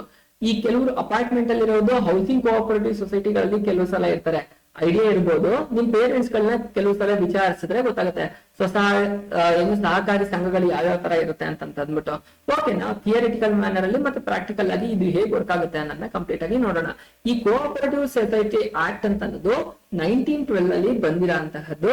ಇದು ಕೋಆಪರೇಟಿವ್ ಸೊಸೈಟಿಗೆ ಸಂಬಂಧಪಟ್ಟಂಗೆ ಮೀನಿಂಗ್ ಏನು, ಅದು ಯಾವ ತರ ವರ್ಕ್ ಮಾಡ್ಬೇಕು, ಅದರ ನೇಚರ್ ಏನು, ಎಲ್ಲವನ್ನ ಅದು ಹೇಳ್ತಾ ಹೋಗುತ್ತೆ. ಸೊ ಹಾಗಾದ್ರೆ ಕೋಆಪರೇಟಿವ್ ಸೊಸೈಟಿಯ ಮೀನಿಂಗ್ ಇಂದ ನೋಡ್ತಾ ಹೋಗೋಣ. A voluntary association of person who join together with the motive of welfare of the members. ಏನ್ ಹೇಳ್ತಾ ಇದಾರೆ, ಇದೊಂದು ವಾಲಂಟರಿ ಆರ್ಗನೈಸೇಷನ್ ಆಗಿದೆ. ಇದನ್ನ ಏನು ಫ್ರೇಮ್ ಮಾಡಿದ್ದಾರೆ ಅಂತಂದ್ರೆ ಅದ್ರಲ್ಲಿ ಇರ್ತಕ್ಕಂತಹ ಮೆಂಬರ್ಸ್ಗೆ ಬೆನಿಫಿಟ್ ಆಗ್ಬೇಕು ಅಂತ ಅಂದ್ಬಿಟ್ಟು, ಆ ಮೆಂಬರ್ಸ್ ವೆಲ್ಫೇರ್ ಆಗ್ಬೇಕು, ಅವ್ರು ಎಲ್ಲ ಮುಂದೆ ಬರ್ಬೇಕು, ಡೆವಲಪ್ ಆಗ್ಬೇಕು ಅಂತ ಅಂದ್ಬಿಟ್ಟು ಮಾಡ್ತಾ ಇದಾರೆ. ಅಂತದ್ನ ಕೋಆಪರೇಟಿವ್ ಸೊಸೈಟಿ ಅಂತ ಹೇಳ್ತಾ ಇದಾರೆ. They are driven by the need to protect their economic interest in the face of the possible exploitation at the hands of middlemen. ಮಧ್ಯ ವ್ಯಾಪಾರಿಯಿಂದ ಏನು ಅವ್ರಿಗೆ ಲಾಸ್ ಆಗುತ್ತಲ್ಲ ಅಂತ ಮಧ್ಯ ವ್ಯಾಪಾರಿಯಿಂದ ಅವರು ತಪ್ಪಿಸ್ಕೊಳ್ಳೋಕ್ಕೋಸ್ಕರ ಅವರೇ ಕೋಆಪರೇಟಿವ್ ಸೊಸೈಟಿನ ಮಾಡ್ಕೊಂಡು ನೆಡ್ತಕ್ಕಂತಹದ್ದೇ ಕೋಆಪರೇಟಿವ್ ಸೊಸೈಟಿ ಆಗಿರುತ್ತೆ ಅಂತ ಹೇಳ್ತಾ ಇದಾರೆ. ಅರ್ಥ ಮಾಡ್ಕೊಳ್ಳಿ. ಇನ್ನೊಂದ್ಸಲ ಹೇಳ್ತೀನಿ, ಕೋಆಪರೇಟಿವ್ ಸೊಸೈಟಿ ಅಂತ ಅನ್ನೋದು ಒಂದು ವಾಲಂಟರಿ ಆರ್ಗನೈಸೇಷನ್. ವಾಲಂಟರಿ ಅಂತಂದ್ರೆ ಸ್ವಯಂ ಪ್ರೇರಿತವಾಗಿ ಚಾಲು ಮಾಡಿರ್ತಕ್ಕಂತಹದ್ದು. ಅವ್ರು ಏನಕ್ ಮಾಡ್ತಾರೆ, ಅದ್ರಲ್ಲಿ ಇರ್ತಕ್ಕಂತಹ ಮೆಂಬರ್ಸ್ ಗಳ ವೆಲ್ಫೇರ್ ಆಗ್ಬೇಕು, ಉದ್ಧಾರ ಆಗ್ಬೇಕು ಅಂದ್ಬಿಟ್ಟು ಮಾಡಿರ್ತಾರೆ. ಯಾಕಿಂತ ಆರ್ಗನೈಸೇಷನ್ ಗಳನ್ನ ಎಸ್ಟಾಬ್ಲಿಷ್ ಮಾಡ್ತಾರೆ ಅಂತಂದ್ರೆ, ಯಾರೋ ಥರ್ಡ್ ಪಾರ್ಟಿ ಇರ್ತಾನೆ, ಅವರಿಂದ ಅವನಿಗೆ ಲಾಸ್ ಆಗ್ತಾ ಇರುತ್ತೆ. ಸೊ ಆ ಲಾಸ್ ಅನ್ನು ತಡಿಬೇಕು ಅಂತ ಅಂದ್ಬಿಟ್ಟು ಇಂಥ ಆರ್ಗನೈಸೇಷನ್ ಗಳನ್ನ ಕೋಆಪರೇಟಿವ್ ಸೊಸೈಟಿಗಳನ್ನ ಮಾಡ್ಕೊಳ್ತಾರೆ ಅಂತ ಹೇಳ್ತಾ ಇದ್ದಾರೆ. ಹಾಗಾದ್ರೆ ಕೋಆಪರೇಟಿವ್ ಸೊಸೈಟಿಗಳಲ್ಲಿ ಯಾವ ತರ ಇರುತ್ತೆ ರಿಜಿಸ್ಟ್ರೇಷನ್, ಅದೆಲ್ಲ ಪ್ರೊಸೆಸ್ ನಾವು ನೋಡ್ತಾ ಹೋಗೋಣ. Registration is compulsory. ಸ್ವಸಹಾಯ ಸಂಘಗಳನ್ನ ಮಾಡಿಸ್ಬೇಕು ಅಂತಂದ್ರೆ ಆಕ್ಟ್ ಪ್ರಕಾರ 1912 ಆಕ್ಟ್ ಪ್ರಕಾರ ಕಂಪಲ್ಸರಿ ಕೋಆಪರೇಟಿವ್ ಸೊಸೈಟಿನ ರಿಜಿಸ್ಟ್ರೇಷನ್ ನ ಮಾಡಿಸ್ಲೇಬೇಕಾಗುತ್ತೆ. ರಿಜಿಸ್ಟರ್ ಮಾಡಿಸದೆ ಹೋದ್ರೆ ಕೋಆಪರೇಟಿವ್ ಸೊಸೈಟಿ ಎಕ್ಸಿಸ್ಟೆನ್ಸ್ ಬರೋದಿಲ್ಲ ಅಂತ ಹೇಳ್ತಾ ಇದ್ದಾರೆ. ಮೆಂಬರ್ಸ್ ಎಷ್ಟಿರ್ಬೇಕು, ಮಿನಿಮಮ್ ಕೋಆಪರೇಟಿವ್ ಸೊಸೈಟಿಲಿ 10 ಜನ ಇರ್ಲೇಬೇಕು. ಮ್ಯಾಕ್ಸಿಮಮ್ ಎಷ್ಟು ಬೇಕಾದ್ರೂ ಇರ್ಬೋದು. ಮಿನಿಮಮ್ ಎಷ್ಟು ಜನ, 10 ಜನ ಮೆಂಬರ್ ಇರ್ಲೇಬೇಕು. ಮ್ಯಾಕ್ಸಿಮಮ್ ಎಷ್ಟಾದ್ರೂ ಇರ್ಬೋದು ಅಂತ ಅಂದ್ಬಿಟ್ಟು ಹೇಳ್ತಾ ಇದಾರೆ. ಹಾಗಾದ್ರೆ ಈ ಕೋಆಪರೇಟಿವ್ ಸೊಸೈಟಿಯ ಗುಣಲಕ್ಷಣಗಳು ಏನು ಅಂತ ಅಂದ್ಬಿಟ್ಟು ಒನ್ ಬೈ ಒನ್ ನೋಡ್ತಾ ಹೋಗೋಣ. ವಾಲಂಟರಿ ಮೆಂಬರ್ಶಿಪ್, ಇದಕ್ಕೆ ಮೆಂಬರ್ಗಳು ವಾಲಂಟಿಯರ್ ಆಗಿ ಜಾಯಿನ್ ಆಗ್ಬೋದಾಗಿದೆ ಅಂತ ಹೇಳ್ತಾ ಇದಾರೆ. ವಾಲಂಟರಿ ಅಂದ್ರೆ ಸ್ವಯಂ ಪ್ರೇರಿತವಾಗಿ ಜಾಯಿನ್ ಆಗ್ಬೋದು ಮೆಂಬರ್ಗಳು ಅಂತ ಹೇಳ್ತಾ ಇದ್ದಾರೆ. ಇದಕ್ಕೆ ಲೀಗಲ್ ಸ್ಟೇಟಸ್ ಇದೆ. ಏನ್ ಲೀಗಲ್ ಸ್ಟೇಟಸ್ ಅಂತಂದ್ರೆ, ಈಗ ಬಿಸ್ನೆಸ್ ಗೆ ಸಪರೇಟ್ ಲೀಗಲ್ ಎಂಟಿಟಿ ಇದೆ, ಅಂದ್ರೆ owner is different from business ಅಂತ ಇದೆ. ಯಾಕಂತಂದ್ರೆ ಬಿಸ್ನೆಸ್ ಗೆ ಓನರ್ ಇನ್ವೆಸ್ಟ್ಮೆಂಟ್ ಮಾಡಿದ್ರೆ ಒಂದು ಕಂಪನಿ ಆಗಿರ್ಬೋದು, ಎಲ್ಲಾ ಕಂಪನಿಗಳಲ್ಲಿ. ಸೊ ಅದೇ ತರನೇ ಕೋಆಪರೇಟಿವ್ ಸೊಸೈಟಿಗೆ ಒಂದು ಲೀಗಲ್ ಸ್ಟೇಟಸ್ ಇದೆ. ಈಗ ನಾವು ಬದುಕಿದೀವಿ ಅಂತಂದ್ರೆ ನಾವು ಬದುಕಿರೋದೇ ನಮ್ಗೊಂದು ಸ್ಟೇಟಸ್, ಕರೆಕ್ಟಾ? ಹಾಗೇನೆ ಬಿಸ್ನೆಸ್ ಬದುಕಿರಕ್ಕೆ ಒಂದು ಲಾ ಪ್ರಕಾರ ಅದಕ್ಕೂ ಲೀಗಲ್ ಸ್ಟೇಟಸ್ ಇದೆ, ಅದು ಕೂಡ ರನ್ ಆಗ್ತಾ ಇರ್ತಕ್ಕಂತಹದ್ದು ಅಂತ ಅಂದ್ಬಿಟ್ಟು ಹೇಳ್ತಾರೆ. ಲೀಗಲ್ ಸ್ಟೇಟಸ್ ಇದೆ. ಲಿಮಿಟೆಡ್ ಲಯಬಿಲಿಟಿ ಅಂತ ಹೇಳ್ತಿದ್ದಾರೆ.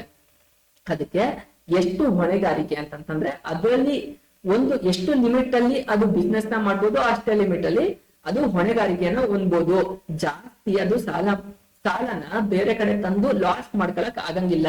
ಅದ್ರದ್ದು ಬಿಸ್ನೆಸ್ ಕೆಪಾಸಿಟಿ ಏನಿರುತ್ತೆ, ಆ ಕೋಆಪರೇಟಿವ್ ಸೊಸೈಟಿದು ಟೋಟಲ್ ವೆಲ್ತ್ ಎಷ್ಟಿರುತ್ತೆ ಅಷ್ಟು ಬೇಸ್ ಮೇಲೆನೆ ಅದು ಬಿಸ್ನೆಸ್ ನ ನಡೆಸಬೇಕಾಗಿದೆ, ಸೊಸೈಟಿನ ನಡೆಸಬೇಕಾಗಿದೆ ಅಂತ ಅಂದ್ಬಿಟ್ಟು ಹೇಳ್ತಾ ಇದ್ದಾರೆ. ಹಾಗಾದ್ರೆ ಕಂಟ್ರೋಲ್ ಹೇಗೆ? ಅದ್ರಲ್ಲಿ ಇರ್ತಕ್ಕಂತಹ ಮೆಂಬರ್ಸ್ ಗಳೇ ಅದ್ರದ್ದು ಕಂಪ್ಲೀಟ್ ಕೋಆಪರೇಟಿವ್ ಸೊಸೈಟಿಯ ಮಾನಿಟರಿಂಗ್ ಕಂಟ್ರೋಲ್ ಮಾಡ್ತಾ ಇರ್ತಾರೆ ಅಂತ ಹೇಳ್ತಾ ಇದ್ದಾರೆ. ಹೊರಗಿನವರು ಯಾವುದೇ ರೀತಿಯಾದಂತಹ ಕಂಟ್ರೋಲ್ಗಳು ಮಾಡೋದಿಲ್ಲ. ಸರ್ವಿಸ್ ಮೋಟಿವ್, ಇದನ್ನ ಏನ್ ಪರ್ಪಸ್ಗೋಸ್ಕರ ಎಸ್ಟಾಬ್ಲಿಷ್ ಮಾಡ್ತಾರೆ ಕೋಆಪರೇಟಿವ್ ಸೊಸೈಟಿನ? ಜನಕ್ಕೆ ಹೆಲ್ಪ್ ಆಗ್ಬೇಕು. ಜನಕ್ಕೆ ಇನ್ನ ಆ ಮೆಂಬರ್ಸ್ ಗಳು ಯಾರಿರ್ತಾರಲ್ಲ ಎಕ್ಸ್ಕ್ಲೂಸಿವ್ಲಿ ಆ ಮೆಂಬರ್ಸ್ ಗೆ ಯೂಸ್ ಆಗ್ಬೇಕು ಅಂತ ಅಂದ್ಬಿಟ್ಟು ಕೋಆಪರೇಟಿವ್ ಸೊಸೈಟಿನ ಮಾಡ್ತಾರೆ ಅಂತ ಹೇಳ್ತಿದ್ರೆ. ಕೋಆಪರೇಟಿವ್ ಸೊಸೈಟಿ ಅಂದ್ರೆ ಏನು, ಅದ್ರ ಮೀನಿಂಗ್ ಏನು, ಕೋಆಪರೇಟಿವ್ ಸೊಸೈಟಿಲಿ ಎಷ್ಟು ಮೆಂಬರ್ಸ್ ಗಳು ಬೇಕೇ ಬೇಕು, ಮಿನಿಮಮ್ 10 ಜನ ಇರ್ತಾರೆ, ಮ್ಯಾಕ್ಸಿಮಮ್ ಎಷ್ಟು ಜನ ಬೇಕಾದ್ರೂ ಇರ್ಬೋದು, ರಿಜಿಸ್ಟ್ರೇಷನ್ ಕಂಪಲ್ಸರಿ ಅಂತ ತಿಳ್ಕೊಂಡ್ರೆ ಅದ್ರದ್ದು ಫೀಚರ್ ಗಳು ಏನೇನಿದೆ ಅಂತ ಅಂದ್ಬಿಟ್ಟು ತಿಳ್ಕೊಂಡಿದ್ದೀರಾ. ಹಾಗಾದ್ರೆ ಈ ಕೋಆಪರೇಟಿವ್ ಸೊಸೈಟಿದು ಮೆರಿಟ್ಸ್ ಏನು, ಲಿಮಿಟೇಷನ್ಸ್ ಏನು ಅಂತ ಅಂದ್ಬಿಟ್ಟು ನೋಡೋಣ. ಕೋಆಪರೇಟಿವ್ ಸೊಸೈಟಿಯ explain the merit and limitations of cooperative societies ಅಂತ ಅಂದ್ಬಿಟ್ಟು 8 ಮಾರ್ಕ್ಸ್ ಕ್ವಶನ್ ಕೇಳಿದ್ರೆ ಅಂತಂದ್ರೆ ಆಸ್ ಯೂಶಲ್ ನೀವು ಕೋಆಪರೇಟಿವ್ ಸೊಸೈಟಿ ಅಂತ ಬರೀಬೇಕು. ಅದ್ರ ಮೀನಿಂಗು, ಲಿಮಿಟೇಷನ್ಸ್, ಅದ್ರದ್ದು ಫೀಚರ್ ಗಳಂತ ಏನೇನು ಪಾಯಿಂಟ್ ಗಳನ್ನ ಬರ್ದು ಅದಾದ್ಮೇಲೆ ಮೆರಿಟ್ಸ್ ಮತ್ತೆ ಲಿಮಿಟೇಷನ್ ಪಾಯಿಂಟ್ ಬರ್ದು ಎಕ್ಸ್ಪ್ಲೈನ್ ಮಾಡಿದ್ರೆ 8 ಮಾರ್ಕ್ಸ್ ಆರಾಮ್ಸೆ ಸ್ಕೋರ್ ಆಗುತ್ತೆ. ಹಾಗಾದ್ರೆ ಇದ್ರದ್ದು ಮೆರಿಟ್ಸ್ ಗಳು ಏನು, ಬೆನಿಫಿಟ್ ಅಡ್ವಾಂಟೇಜ್ ಗಳು ಏನು ಅನ್ನೋದನ್ನ ನೋಡೋಣ. ಈ ಈಕ್ವಾಲಿಟಿ ಇನ್ ವೋಟಿಂಗ್ ಸ್ಟೇಟಸ್, ಒಬ್ಬ ಮೆಂಬರ್ಗೆ ಒಂದು ಈಕ್ವಲ್ ವೋಟಿಂಗ್ ಇರುತ್ತೆ. ಆತ ವೋಟ್ ಹಾಕ್ಬಿಟ್ಟು ಅವನು ಯಾರು ಪ್ರೆಸಿಡೆಂಟ್ ಆಗ್ಬೇಕು ಅವ್ರಿಗೆ ವೋಟ್ ನ ಮಾಡ್ಬೋದು. ಒಬ್ಬ ಪರ್ಸನ್ಗೆ, ಒಬ್ಬ ಮೆಂಬರ್ಗೆ ಒಂದು ವೋಟಿಂಗ್ ರೈಟ್ ಇರುತ್ತೆ ಅಂತ ಹೇಳ್ತಾ ಇದಾರೆ. ಲಿಮಿಟೆಡ್ ಲಯಬಿಲಿಟಿ, ಮೆರಿಟ್ ಏನು, ಇದು ಟೋಟಲ್ ವೆಲ್ತ್ ಏನಿದೆ ಆ ಏನು ಸೊಸೈಟಿದು ಅದ್ರಷ್ಟಕ್ಕೆ ಮಾತ್ರನೇ ಬಿಸ್ನೆಸ್ ನ ಮಾಡ್ಬೇಕಾಗಿದೆ. ಎಕ್ಸ್ಟ್ರಾ ತಗ ಬಂದ್ಬಿಟ್ಟು ಏನು ಮಾಡಕ್ಕಾಗಲ್ಲ. ಲಿಮಿಟೆಡ್, ಯಾಕಂದ್ರೆ ಮೆಂಬರ್ಸ್ ಎಷ್ಟು ಜನ ಇದಾರೆ ಮತ್ತೆ ಎಷ್ಟು ಇನ್ವೆಸ್ಟ್ಮೆಂಟ್ ಇದೆ ಅದ್ರ ಮೇಲೆ ಮಾಡ್ಬೇಕು ಅಂತ ಅಂದ್ಬಿಟ್ಟು ಇದು ಹೇಳ್ತಾ ಇದೆ. ಅದು ಲಿಮಿಟೆಡ್ ಲಯಬಿಲಿಟಿ ಅಂತ ಅನ್ನೋದು ಈ ಕೋಆಪರೇಟಿವ್ ಸೊಸೈಟಿಯ ಮೆರಿಟ್ಸ್ ಅಂತ ಹೇಳ್ತಾ ಇದೆ. ಸ್ಟೇಬಲ್ ಎಕ್ಸಿಸ್ಟೆನ್ಸ್, ಏನಕ್ಕೆ ಬರೀ ಅದ್ರ ಮೆಂಬರ್ಸ್ ಮಾತ್ರ ಇರ್ತಾರೆ. ಹಾಗಾಗಿ ಲಿಮಿಟೆಡ್, ಅವ್ರು ಎಷ್ಟು ಮೆಂಬರ್ಸ್ ಇರ್ತಾರೆ, ಈಗ ಹೊರಗಿನವ್ರು ಯಾರು ಬರಂಗಿಲ್ಲ, ಮೆಂಬರ್ ಆದ್ರೆ ಮಾತ್ರನೇ ಅವ್ರು ಇರ್ತಾರೆ. ಹಾಗಾಗಿ ಅದು ಸ್ಟೇಬಲ್ ಆಗಿ ನಡ್ಕೊಂಡು ಹೋಗ್ತಾ ಇರುತ್ತೆ ಅಂತ ಹೇಳ್ತಾ ಇದ್ದಾರೆ. ಸ್ಟೇಬಲ್ ಅಂತಂದ್ರೆ ಸ್ಥಿರವಾಗಿ ನಡ್ಕೊ ಹೋಗ್ತಾ ಇದೆ, ಯಾವುದೇ ರೀತಿಯಾದಂತಹ ಪ್ರಾಬ್ಲಮ್ಗಳು ಆಗಿದೆ ಅಂತ ಹೇಳ್ತಾ ಇದ್ದಾರೆ. ಎಕಾನಮಿ ಇನ್ ಆಪರೇಷನ್, ಒಂದು ಸ್ಮೂತ್ ಆಗಿ ಬಿಸ್ನೆಸ್ ನ ನಡೀತಾ ಇದೆ, ಅದರಲ್ಲಿ ಯಾವುದೇ ರೀತಿಯಾದಂತಹ ಕಾನ್ಫ್ಲಿಕ್ಟ್ ಗಳು ಜಾಸ್ತಿ ಅರೈಸ್ ಆಗ್ತಾ ಇಲ್ಲ. ಒಂದು ಲೆವೆಲ್ಗೆ ಆವರೇಜ್ ಅಲ್ಲಿ, ಯಾಕಂದ್ರೆ ಡಿಸಿಷನ್ ಮೇಕಿಂಗ್ ನ ಪ್ರೋಸೆಸ್ ಮಾಡಿ ಒಂದು ಇಂಟೆನ್ಷನ್ ಅಲ್ಲಿ ಅವರು ಸ್ಪೆಸಿಫಿಕ್ ಆಗಿ ಕೋಆಪರೇಟಿವ್ ಸೊಸೈಟಿ ಓಪನ್ ಮಾಡಿರ್ತಾರೆ. ಆ ಇಂಟೆನ್ಷನ್ ಅಲ್ಲಿ ಅದು ನಡ್ಕೊ ಹೋಗ್ತಾ ಇರುತ್ತೆ. ಎಕಾನಮಿ ಒಂದು ಪ್ರಾಫಿಟ್ ಮೋಟದಲ್ಲಿ ಮಾಡ್ಕೊಂಡು ಹೋಗ್ತಾ ಇರುತ್ತೆ ಅಂತ ಅಂದ್ಬಿಟ್ಟು ಹೇಳ್ತಾ ಇದಾರೆ. ಸಪೋರ್ಟ್ ಫ್ರಮ್ ಗವರ್ನಮೆಂಟ್, ಇಂಥ ಕೋಆಪರೇಟಿವ್ ಸೊಸೈಟೀಸ್ಗೆ ಗವರ್ನಮೆಂಟ್ ಗಿಂದ ಬೆನಿಫಿಟ್ ಗಳು ಸಿಗ್ತಾ ಹೋಗುತ್ತೆ, ಸಪೋರ್ಟ್ ಸಿಗುತ್ತೆ. ಅದು ಫಂಡಿಂಗ್ ಸಪೋರ್ಟ್ ಆಗಿರ್ಬೋದು ಅಥವಾ ರನ್ ಮಾಡ್ಲಿಕ್ಕೆ ಬೇಕಾದಂತಹ ಟೆಕ್ನಿಕಲ್ ಸಪೋರ್ಟ್ ಆಗಿರ್ಬೋದು, ಕಂಪ್ಲೀಟ್ ಗವರ್ಮೆಂಟ್ ಇಂದನೂ ಬೆನಿಫಿಟ್ ಇದೆ ಅಂತ ಹೇಳ್ತಾ ಇದ್ದಾರೆ. ಈಸ್ ಆಫ್ ಫಾರ್ಮೇಶನ್, ಇಂತಹ ಕೋಆಪರೇಟಿವ್ ಸೊಸೈಟಿಗಳನ್ನ ಫ್ರೇಮ್ ಮಾಡತಕ್ಕಂತಹದ್ದು, ರಚನೆ ಮಾಡ್ತಕ್ಕಂತಹದ್ದು ಈಸಿ ಆಗಿರುತ್ತೆ ಅಂತ ಅಂದ್ಬಿಟ್ಟು ಹೇಳ್ತಾ ಇದ್ದಾರೆ. ಇಷ್ಟು ಕೋಆಪರೇಟಿವ್ ಸೊಸೈಟಿಯ ಮಾಡ್ಲಿಕ್ಕೆ ಇರ್ತಕ್ಕಂತಹ ಮೆರಿಟ್ಸ್ ಗಳು. ಹಾಗಾದ್ರೆ ಅದಕ್ಕೆ ಇರ್ತಕ್ಕಂತಹ ಲಿಮಿಟೇಷನ್ಸ್ ಗಳು ಏನೇನು ಅಂತ ಅಂದ್ಬಿಟ್ಟು ನೋಡೋಣ. ಲಿಮಿಟೆಡ್ ರಿಸೋರ್ಸ್, ಮೆಂಬರ್ ಎಷ್ಟು ಜನ ಇರ್ತಾರೆ, ಅದ್ರ ಕ್ಯಾಪಿಟಲ್ ಎಷ್ಟು ಇರುತ್ತೆ ಅಷ್ಟಕ್ಕೆ ಮಾತ್ರ ಲಿಮಿಟೆಡ್ ಆಗಿರುತ್ತೆ. ಯಾವುದೇ ರೀತಿಯಾದಂತಹ ಜಾಸ್ತಿ ಪ್ರಾಫಿಟ್ ಮಾಡಿ ಎಕ್ಸ್ಪಾನ್ಷನ್ ಮಾಡಿದ್ರೆ ಮಾತ್ರ ಆಗುತ್ತೆ, ಇಲ್ಲದೆ ಹೋದ್ರೆ ಅದು ಸ್ಟಾಗ್ನೆಂಟ್ ಆಗಿರುತ್ತೆ ಅಂತ ಅಂದ್ಬಿಟ್ಟು. ಲಿಮಿಟೆಡ್ ರಿಸೋರ್ಸ್ ಇರುತ್ತೆ, ಲಿಮಿಟೆಡ್ ಆಗಿ ನಡ್ಕೊ ಹೋಗ್ತಾ ಇರುತ್ತೆ ಅಂತ ಅಂದ್ಬಿಟ್ಟು ಹೇಳ್ತಾ ಇದ್ರೆ. ಇನ್ಎಫಿಷಿಯನ್ಸಿ ಇನ್ ಮ್ಯಾನೇಜ್ಮೆಂಟ್, ಅದೇ ಮೆಂಬರ್ ಇರ್ತಾರೆ, ಒಬ್ರು ಮನಸ್ಥಿತಿ ಪ್ರಕಾರ ಇನ್ನೊಬ್ರು ಇರೋದಿಲ್ಲ, ಮಧ್ಯದಲ್ಲಿ ಏನಾದ್ರು ಮೆಂಬರ್ಸ್ ಗಳಲ್ಲೇ ಜಗಳ ಆಯ್ತು ಅಂತಂತಂದ್ರೆ ಬಿಸ್ನೆಸ್ ಕೋಆಪರೇಟಿವ್ ಸೊಸೈಟಿ ಎಫಿಷಿಯಂಟ್ ಆಗಿ ಪ್ರಾಫಿಟ್ ಮಾಡದೆ ಲಾಸ್ ಮಾಡ್ತಕ್ಕಂತಹ ಚಾನ್ಸಸ್ ಗಳು ಇರುತ್ತೆ. ಅದು ಕೋಆಪರೇಟಿವ್ ಸೊಸೈಟಿಯ ಏನಾಗಿದೆ ಲಿಮಿಟೇಷನ್ಸ್ ಆಗಿದೆ ಅಂತ ಅಂದ್ಬಿಟ್ಟು ಹೇಳ್ತಾ ಇದಾರೆ. ಲ್ಯಾಕ್ ಆಫ್ ಸೀಕ್ರೆಸಿ ಏನ್ ಹೇಳ್ತಾ ಇದಾರೆ, ಮೆಂಬರ್ಸ್ ಎಲ್ಲ ಇರ್ತಾರೆ, ಎಲ್ಲಾ ಮೆಂಬರ್ಸ್ ಬಿಸ್ನೆಸ್ ಕೋಆಪರೇಟಿವ್ ಸೊಸೈಟಿ ಒಳಗೆ ನಡೀತಿರ್ತಕ್ಕಂತಹ ಸೀಕ್ರೆಟ್ ಗಳು ಗೊತ್ತಾಗ್ತಾ ಇರ್ತದೆ. ಯಾವಾಗ ಸೀಕ್ರೆಟ್ ಗೊತ್ತಾಗ್ಬಿಡುತ್ತೆ ಅಲ್ಲಿಯ ಲೂಪ್ ಹೋಲ್ಸ್ ಗೊತ್ತಾಗುತ್ತೆ. ಯಾವಾಗ ಲೂಪ್ ಹೋಲ್ಸ್ ಗೊತ್ತಾಗುತ್ತೆ ಅಲ್ಲಿ ಮೆಂಬರ್ಸ್ ಗಳು ಹೊರಗಡೆ ಹೋಗ್ತಕ್ಕಂತಹ ಚಾನ್ಸಸ್ ಜಾಸ್ತಿ ಇರುತ್ತೆ, ಹಾಗೆ ಲಾಸ್ ಆಗತಕ್ಕಂತಹ ಚಾನ್ಸಸ್ ಇರುತ್ತೆ. ಕಾಂಪಿಟೇಷನ್ ಅದೇ ತರನೇ ಬರಕ ಚಾನ್ಸಸ್ ಗಳು ಜಾಸ್ತಿ ಇರುತ್ತೆ. ಸೊ ಅದು ಒಂದು ಏನಾಗುತ್ತೆ ಡಿಮೆರಿಟ್ ಆಗುತ್ತೆ ಅಂತ ಅಂದ್ಬಿಟ್ಟು ಲಿಮಿಟೇಷನ್ ಆಗುತ್ತೆ ಅಂತ ಹೇಳ್ತಾ ಇದ್ರೆ. ಗವರ್ನಮೆಂಟ್ ಕಂಟ್ರೋಲ್ ಅಂತ ಹೇಳ್ತಾ ಇದ್ದಾರೆ. ಏನ್ ಗವರ್ನಮೆಂಟ್ ಕಂಟ್ರೋಲ್ ಅಂತಂದ್ರೆ ಇಂಥ ಕೋಆಪರೇಟಿವ್ ಸೊಸೈಟಿನ ಗವರ್ನ್ ಮಾಡ್ತಾ ಇರೋದು ಗವರ್ಮೆಂಟ್ ಆಗಿರೋದ್ರಿಂದ ಅವರು ಏನ್ ರೂಲ್ಸ್ ಅಂಡ್ ರೆಗ್ಯುಲೇಷನ್ಸ್ ನ ಹೇಳ್ತಾರೆ ಅದೇ ತರನೇ ಕೋಆಪರೇಟಿವ್ ಸೊಸೈಟಿನ ನಡೆಸಬೇಕಾಗಿರುತ್ತೆ. ಇವರು ನಮ್ದೇ ಒಂದು ಡಿಸಿಷನ್ ಇರುತ್ತೆ, ನಾವ್ ಹೆಂಗ್ ಬೇಕಂಗ್ ಮಾಡ್ತೀವಿ ಅಂತಂದ್ರೆ ಆಗಂಗಿಲ್ಲ. ಗವರ್ಮೆಂಟ್ ಕಂಟ್ರೋಲ್ ಅಲ್ಲಿ ಕೋಆಪರೇಟಿವ್ ಸೊಸೈಟಿಗಳು ಬರೋದ್ರಿಂದ ಆ ರೂಲ್ಸ್ ಅಂಡ್ ರೆಗ್ಯುಲೇಷನ್ಸ್ ಗೆ ಅವರು ಬದ್ಧರಾಗಿರ್ಬೇಕಾಗುತ್ತೆ ಅಂತ ಹೇಳ್ತಾ ಇದ್ರೆ. ಡಿಫ್ರೆನ್ಸ್ ಆಫ್ ಒಪಿನಿಯನ್, ತುಂಬಾ ಮೆಂಬರ್ಗಳು ಇರೋದ್ರಿಂದ ಅವ್ರವ್ರದೇ ಪ್ರತಿಯೊಬ್ಬರದು ಒಪಿನಿಯನ್ ಹೇಳ್ತಾ ಹೋಗ್ತಾರೆ. ಆ ಒಪಿನಿಯನ್ ಇಂದ ಡಿಸಿಷನ್ ಮೇಕಿಂಗು ಕಷ್ಟ ಆಗ್ಬೋದು, ಸ್ಮೂತ್ ಆಗಿ ನಡೆಯೋದು ಕಷ್ಟ ಆಗ್ಬೋದು. ಅದು ಕೋಆಪರೇಟಿವ್ ಸೊಸೈಟಿಗಳ ಇನ್ನೊಂದು ಲಿಮಿಟೇಷನ್ ಆಗಿದೆ ಅಂತ ಅನ್ನೋದು ಹೇಳ್ತಾ ಇದ್ರೆ. ಸೊ ಇದು ಕೋಆಪರೇಟಿವ್ ಸೊಸೈಟಿಯ ಮೆರಿಟ್ಸ್ ಮತ್ತೆ ಲಿಮಿಟೇಷನ್ಸ್. ಹಾಗಾದ್ರೆ ಕೋಆಪರೇಟಿವ್ ಸೊಸೈಟಿಯ ಬೇರೆ ಬೇರೆ ಡಿಫ್ರೆಂಟ್ ಟೈಪ್ಸ್ ಗಳು ಯಾವ್ಯಾವ್ದು ಇದೆ ಅಂತ ಅಂದ್ಬಿಟ್ಟು ಈಗ ಕಂಪ್ಲೀಟ್ ಆಗಿ ಅದರಲ್ಲಿ ಮೊದಲನೇದು ಯಾವುದು ಕನ್ಸ್ಯೂಮರ್ ಕೋಆಪರೇಟಿವ್ ಸೊಸೈಟಿ. ಏನ್ ಕನ್ಸ್ಯೂಮರ್ ಕೋಆಪರೇಟಿವ್ ಸೊಸೈಟಿ ಅಂತಂದ್ರೆ ಕನ್ಸ್ಯೂಮರ್ಸ್ ಅಂತಂದ್ರೆ ಯಾರು ಕನ್ನಡದಲ್ಲಿ ಗ್ರಾಹಕರು. ಗ್ರಾಹಕರಿಗೆ ಸಂಬಂಧಪಟ್ಟ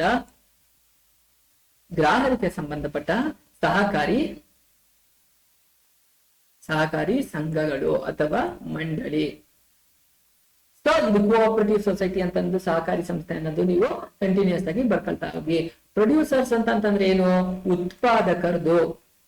ಉತ್ಪಾದಕರ ಸ್ವಸಹಾಯ ಸಂಘಗಳು. ಮಾರ್ಕೆಟಿಂಗ್, ಮಾರುಕಟ್ಟೆ ಅಥವಾ ಮಾರಾಟಕ್ಕೆ ಸಂಬಂಧಪಟ್ಟಂಗೆ ಕೋಆಪರೇಟಿವ್ ಸೊಸೈಟಿ. ಫಾರ್ಮರ್ಸ್ ಅಂತಂದ್ರೆ ಏನು, ರೈತರಿಗೆ ಸಂಬಂಧಪಟ್ಟಂತಹ ಕೋಆಪರೇಟಿವ್ ಸೊಸೈಟಿಗಳು. ಕ್ರೆಡಿಟ್ ಗೆ ಸಂಬಂಧಪಟ್ಟಂತಹ, ಕ್ರೆಡಿಟ್ ಅಂತಂದ್ರೇನು ಸಾಲಕ್ಕೆ ಸಂಬಂಧಪಟ್ಟಂತಹ ಕೋಆಪರೇಟಿವ್ ಸೊಸೈಟಿಗಳು. Cooperative housing societies. ಏನು ಹೌಸಿಂಗ್ ಸೊಸೈಟಿ ಅಂತಂದ್ರೆ ಗೃಹ ನಿರ್ಮಾಣ ಅಂತ ಅಂದ್ಬಿಟ್ಟು ಕೇಳಿರ್ತೀರ. ಗೃಹ ನಿರ್ಮಾಣ ಸಹಾಯ ಸಂಘಗಳು ಅಂತ ಅಂದ್ಬಿಟ್ಟು ಗೃಹ ನಿರ್ಮಾಣ ಸ್ವಸಹಾಯ ಸಂಘಗಳು ಅಥವಾ ಮಂಡಳಿ ಅಂತ ಹೇಳ್ಬೋದು.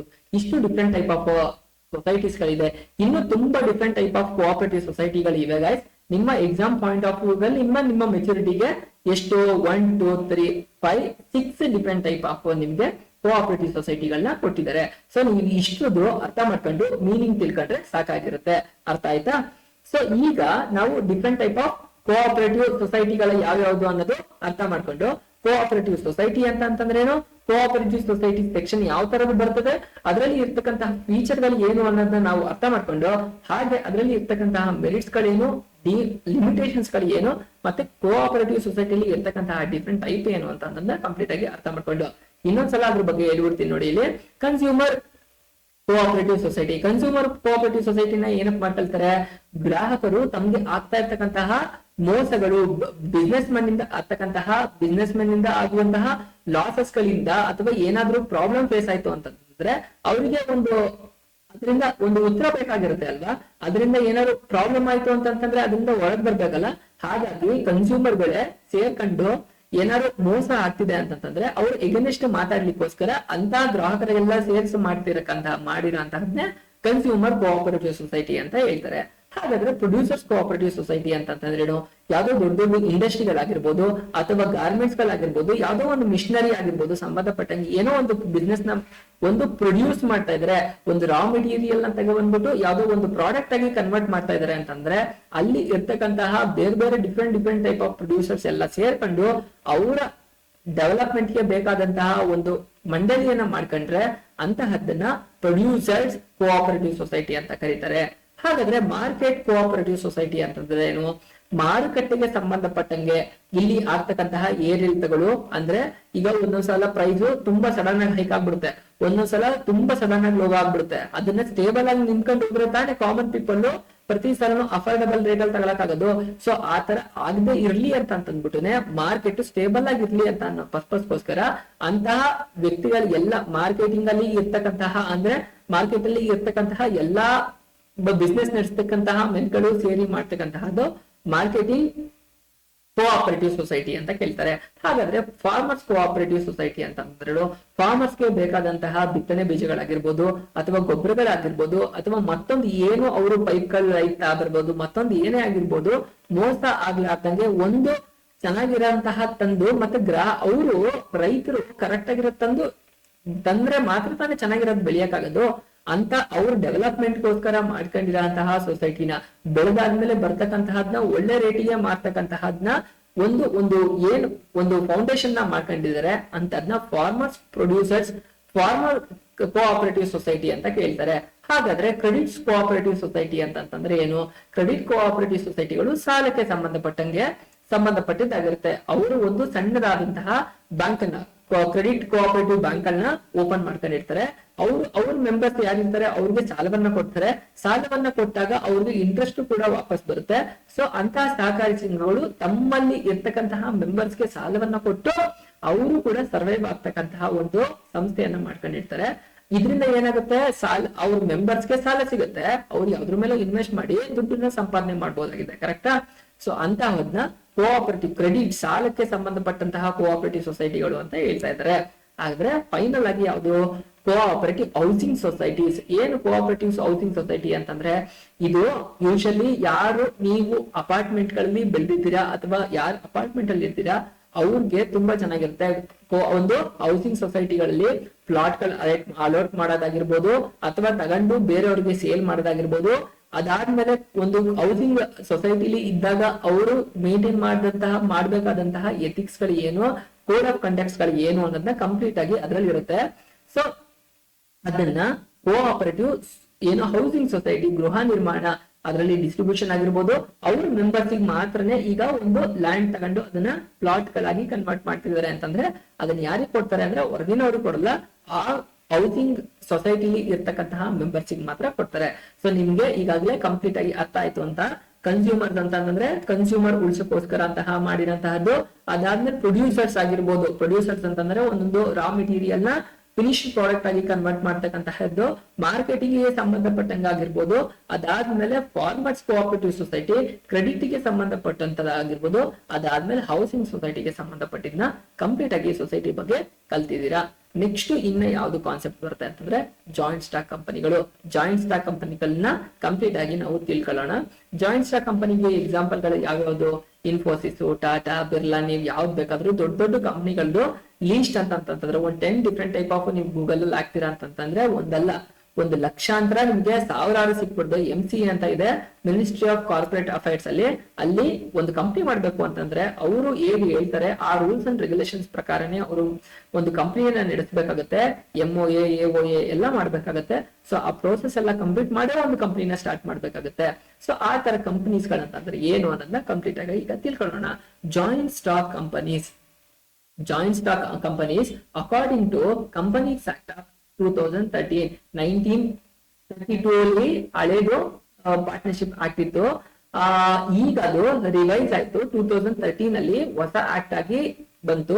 2013 ಹೊಸ ಕಂಪನೀಸ್ ಆಕ್ಟ್ ಬಂತು. ಅದ್ರ ಪ್ರಕಾರ ಮೀನಿಂಗ್ ಏನ್ ಹೇಳ್ತಾರೆ ಅಂತ ಅನ್ನೋದ ನೋಡೋಣ.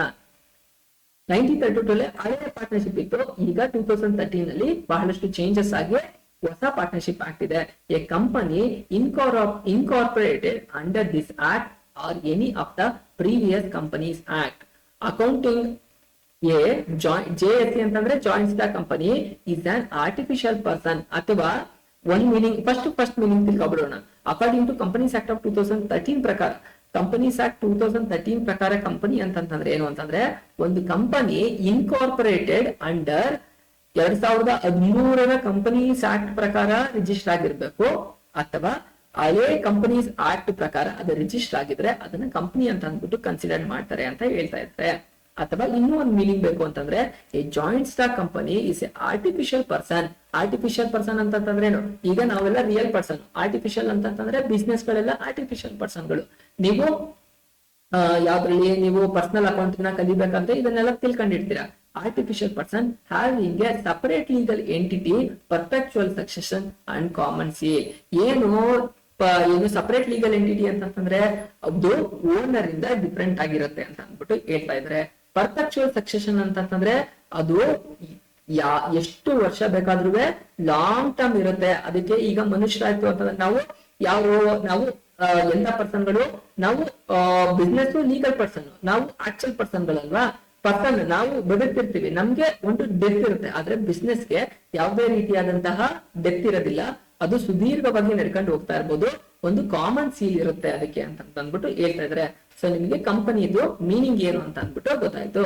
ಹಾಗಾದ್ರೆ ಇದಕ್ಕಿರ್ತಕ್ಕಂತಹ ಗುಣಲಕ್ಷಣಗಳು, ಹಾಗಾದ್ರೆ ಏನು ಫೀಚರ್ಗಳು ಏನು ಅನ್ನೋದನ್ನ ನೋಡೋಣ.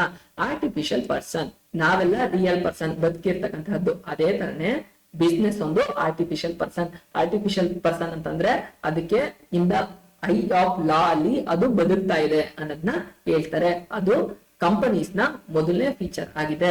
ಎರಡನೇದೇನು, separate legal entity. Separate legal entity ಅಂತಂದ್ರೆ ಏನು, ಓನರ್ ಇಂದ ಕಂಪನಿ ಡಿಫ್ರೆಂಟ್ ಆಗಿದೆ. ಓನರ್ ಬಿಸ್ನೆಸ್ಗೆ ಇನ್ವೆಸ್ಟ್ ಮಾಡ್ತಾರೆ, ಇನ್ವೆಸ್ಟ್ ಮಾಡಿದ್ದಕ್ಕೆ ಕಂಪನಿ ವಾಪಸ್ ಅವ್ರಿಗೆ ದುಡ್ಡನ್ನ ವಾಪಸ್ ಕೊಡುತ್ತೆ. ಅದನ್ನ ಅವ್ರದ್ದೇ ಅಂತ ಅಂದ್ಬಿಟ್ಟು, ಕಂಪನಿದೆ ಅಂತ ಅಂದ್ಬಿಟ್ಟು ಇಟ್ಕೊಳ್ಳೋದಿಲ್ಲ. ಸೊ ಹಾಗಾಗಿ ಓನರ್ ಮತ್ತೆ ಕಂಪನಿ ಎರಡು ಡಿವೈಡ್ ಇರುತ್ತೆ. ಇದು ಸಪರೇಟ್ ಲೀಗಲ್ ಎಂಟಿಟಿನ ಫಾಲೋ ಮಾಡುತ್ತೆ ಅಂತ ಅಂದ್ಬಿಟ್ಟು ಅದನ್ನ ಹೇಳ್ತಾ ಇದ್ದಾರೆ. ಇದು ಸೆಕೆಂಡ್ ಫೀಚರ್. Lengthy formation. ಒಂದು ಕಂಪನಿನ ಫಾರ್ಮ್ ಮಾಡ್ತಾರೆ ಅಂತಂದ್ರೆ ಅಷ್ಟು ಸುಲಭ ಇರೋದಿಲ್ಲ.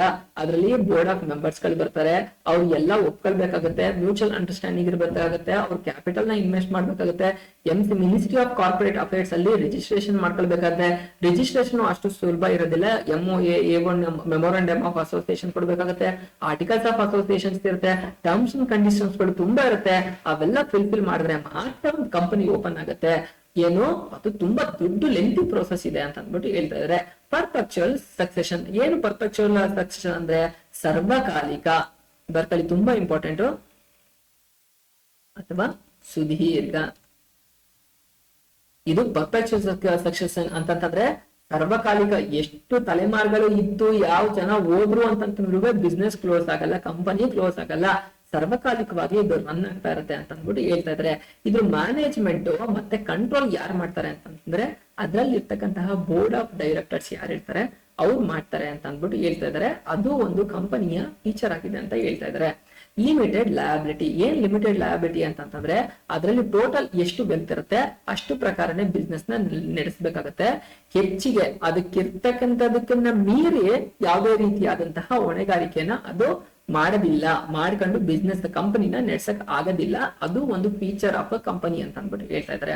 Risk bearing. ಏನು ರಿಸ್ಕ್ ಬೇರಿಂಗ್ ಅಂತಂದ್ರೆ ಇಫ್ ಸಪೋಸ್ ಏನಾದ್ರೂ ಕಂಪ್ನಿ ಲಾಸ್ ಆಯ್ತು ಅಂತಂದ್ರೆ ಅದರ ರಿಸ್ಕ್ ಅನ್ನ ಕಂಪ್ಲೀಟ್ ಆಗಿ ಶೇರ್ ಹೋಲ್ಡರ್ಸ್ ಬೇರ್ ಮಾಡ್ಬೇಕಾಗತ್ತೆ. ಇದು ಜಾಯಿಂಟ್ ಸ್ಟಾಕ್ ಕಂಪನಿಗಳ ಫೀಚರ್ ಆಗಿದೆ ಅಂತ ಅಂದ್ಬಿಟ್ಟು ಹೇಳ್ತಾ ಇದಾರೆ.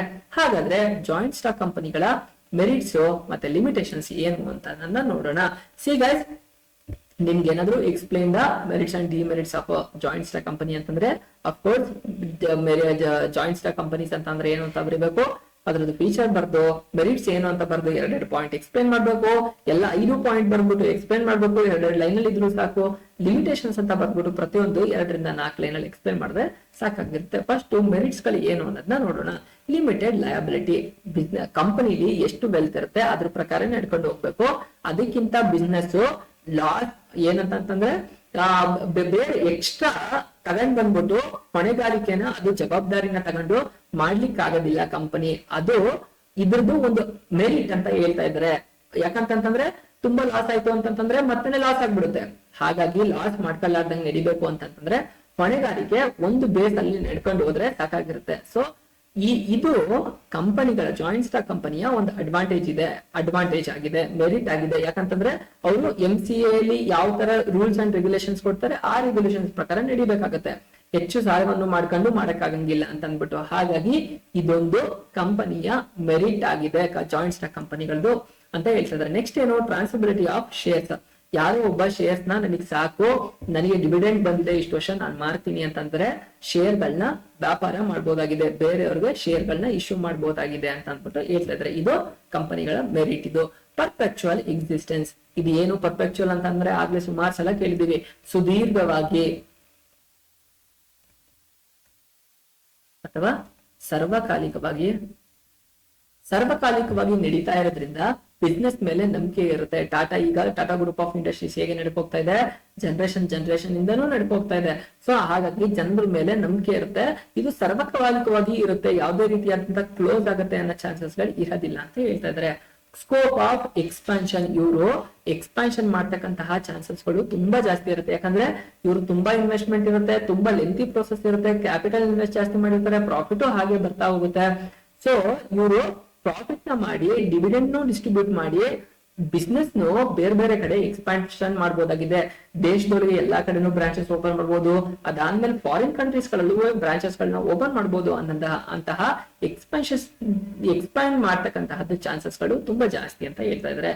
ಪ್ರೊಫೆಷನಲ್ ಮ್ಯಾನೇಜ್ಮೆಂಟ್, ಇಲ್ಲಿ top level, middle level, operation level management ಗಳಿರುತ್ತೆ.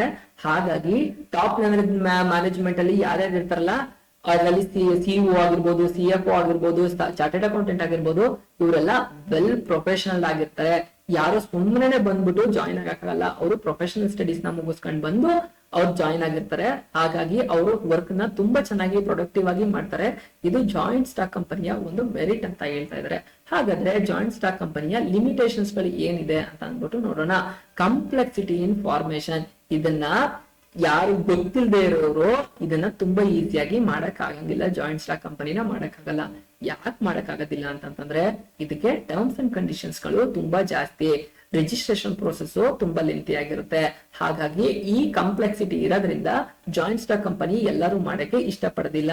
ಹಾಗಾಗಿ ಇದೊಂದು ಜಾಯಿಂಟ್ ಸ್ಟಾಕ್ ಕಂಪನಿಯ ಲಿಮಿಟೇಷನ್ಸ್ ಅಂತ ಹೇಳ್ತಾ ಇದಾರೆ. ಕಂಪ್ಲೆಕ್ಸಿಟಿ ಇನ್ ಫಾರ್ಮೇಶನ್ ಮಾಡ್ತಕ್ಕಂತಹದ್ದೇ ಒಂದು ದೊಡ್ಡ ಚಾಲೆಂಜ್ ಅಂತ ಹೇಳ್ತಾ ಇದಾರೆ. Lack of secrecy, of course secrecy ಅಲ್ಲಿ ಮೇಂಟೈನ್ ಮಾಡಕ್ಕಾಗುತ್ತಾ? ಸಾವಿರಾರು ಜನ ಇರ್ತಾರೆ, top level, middle level, lower level, ಎಲ್ಲರಿಗೂ ಇನ್ಫಾರ್ಮೇಶನ್ ಪ್ರೋಸೆಸ್ ಆಗ್ತಾ ಇರುತ್ತೆ.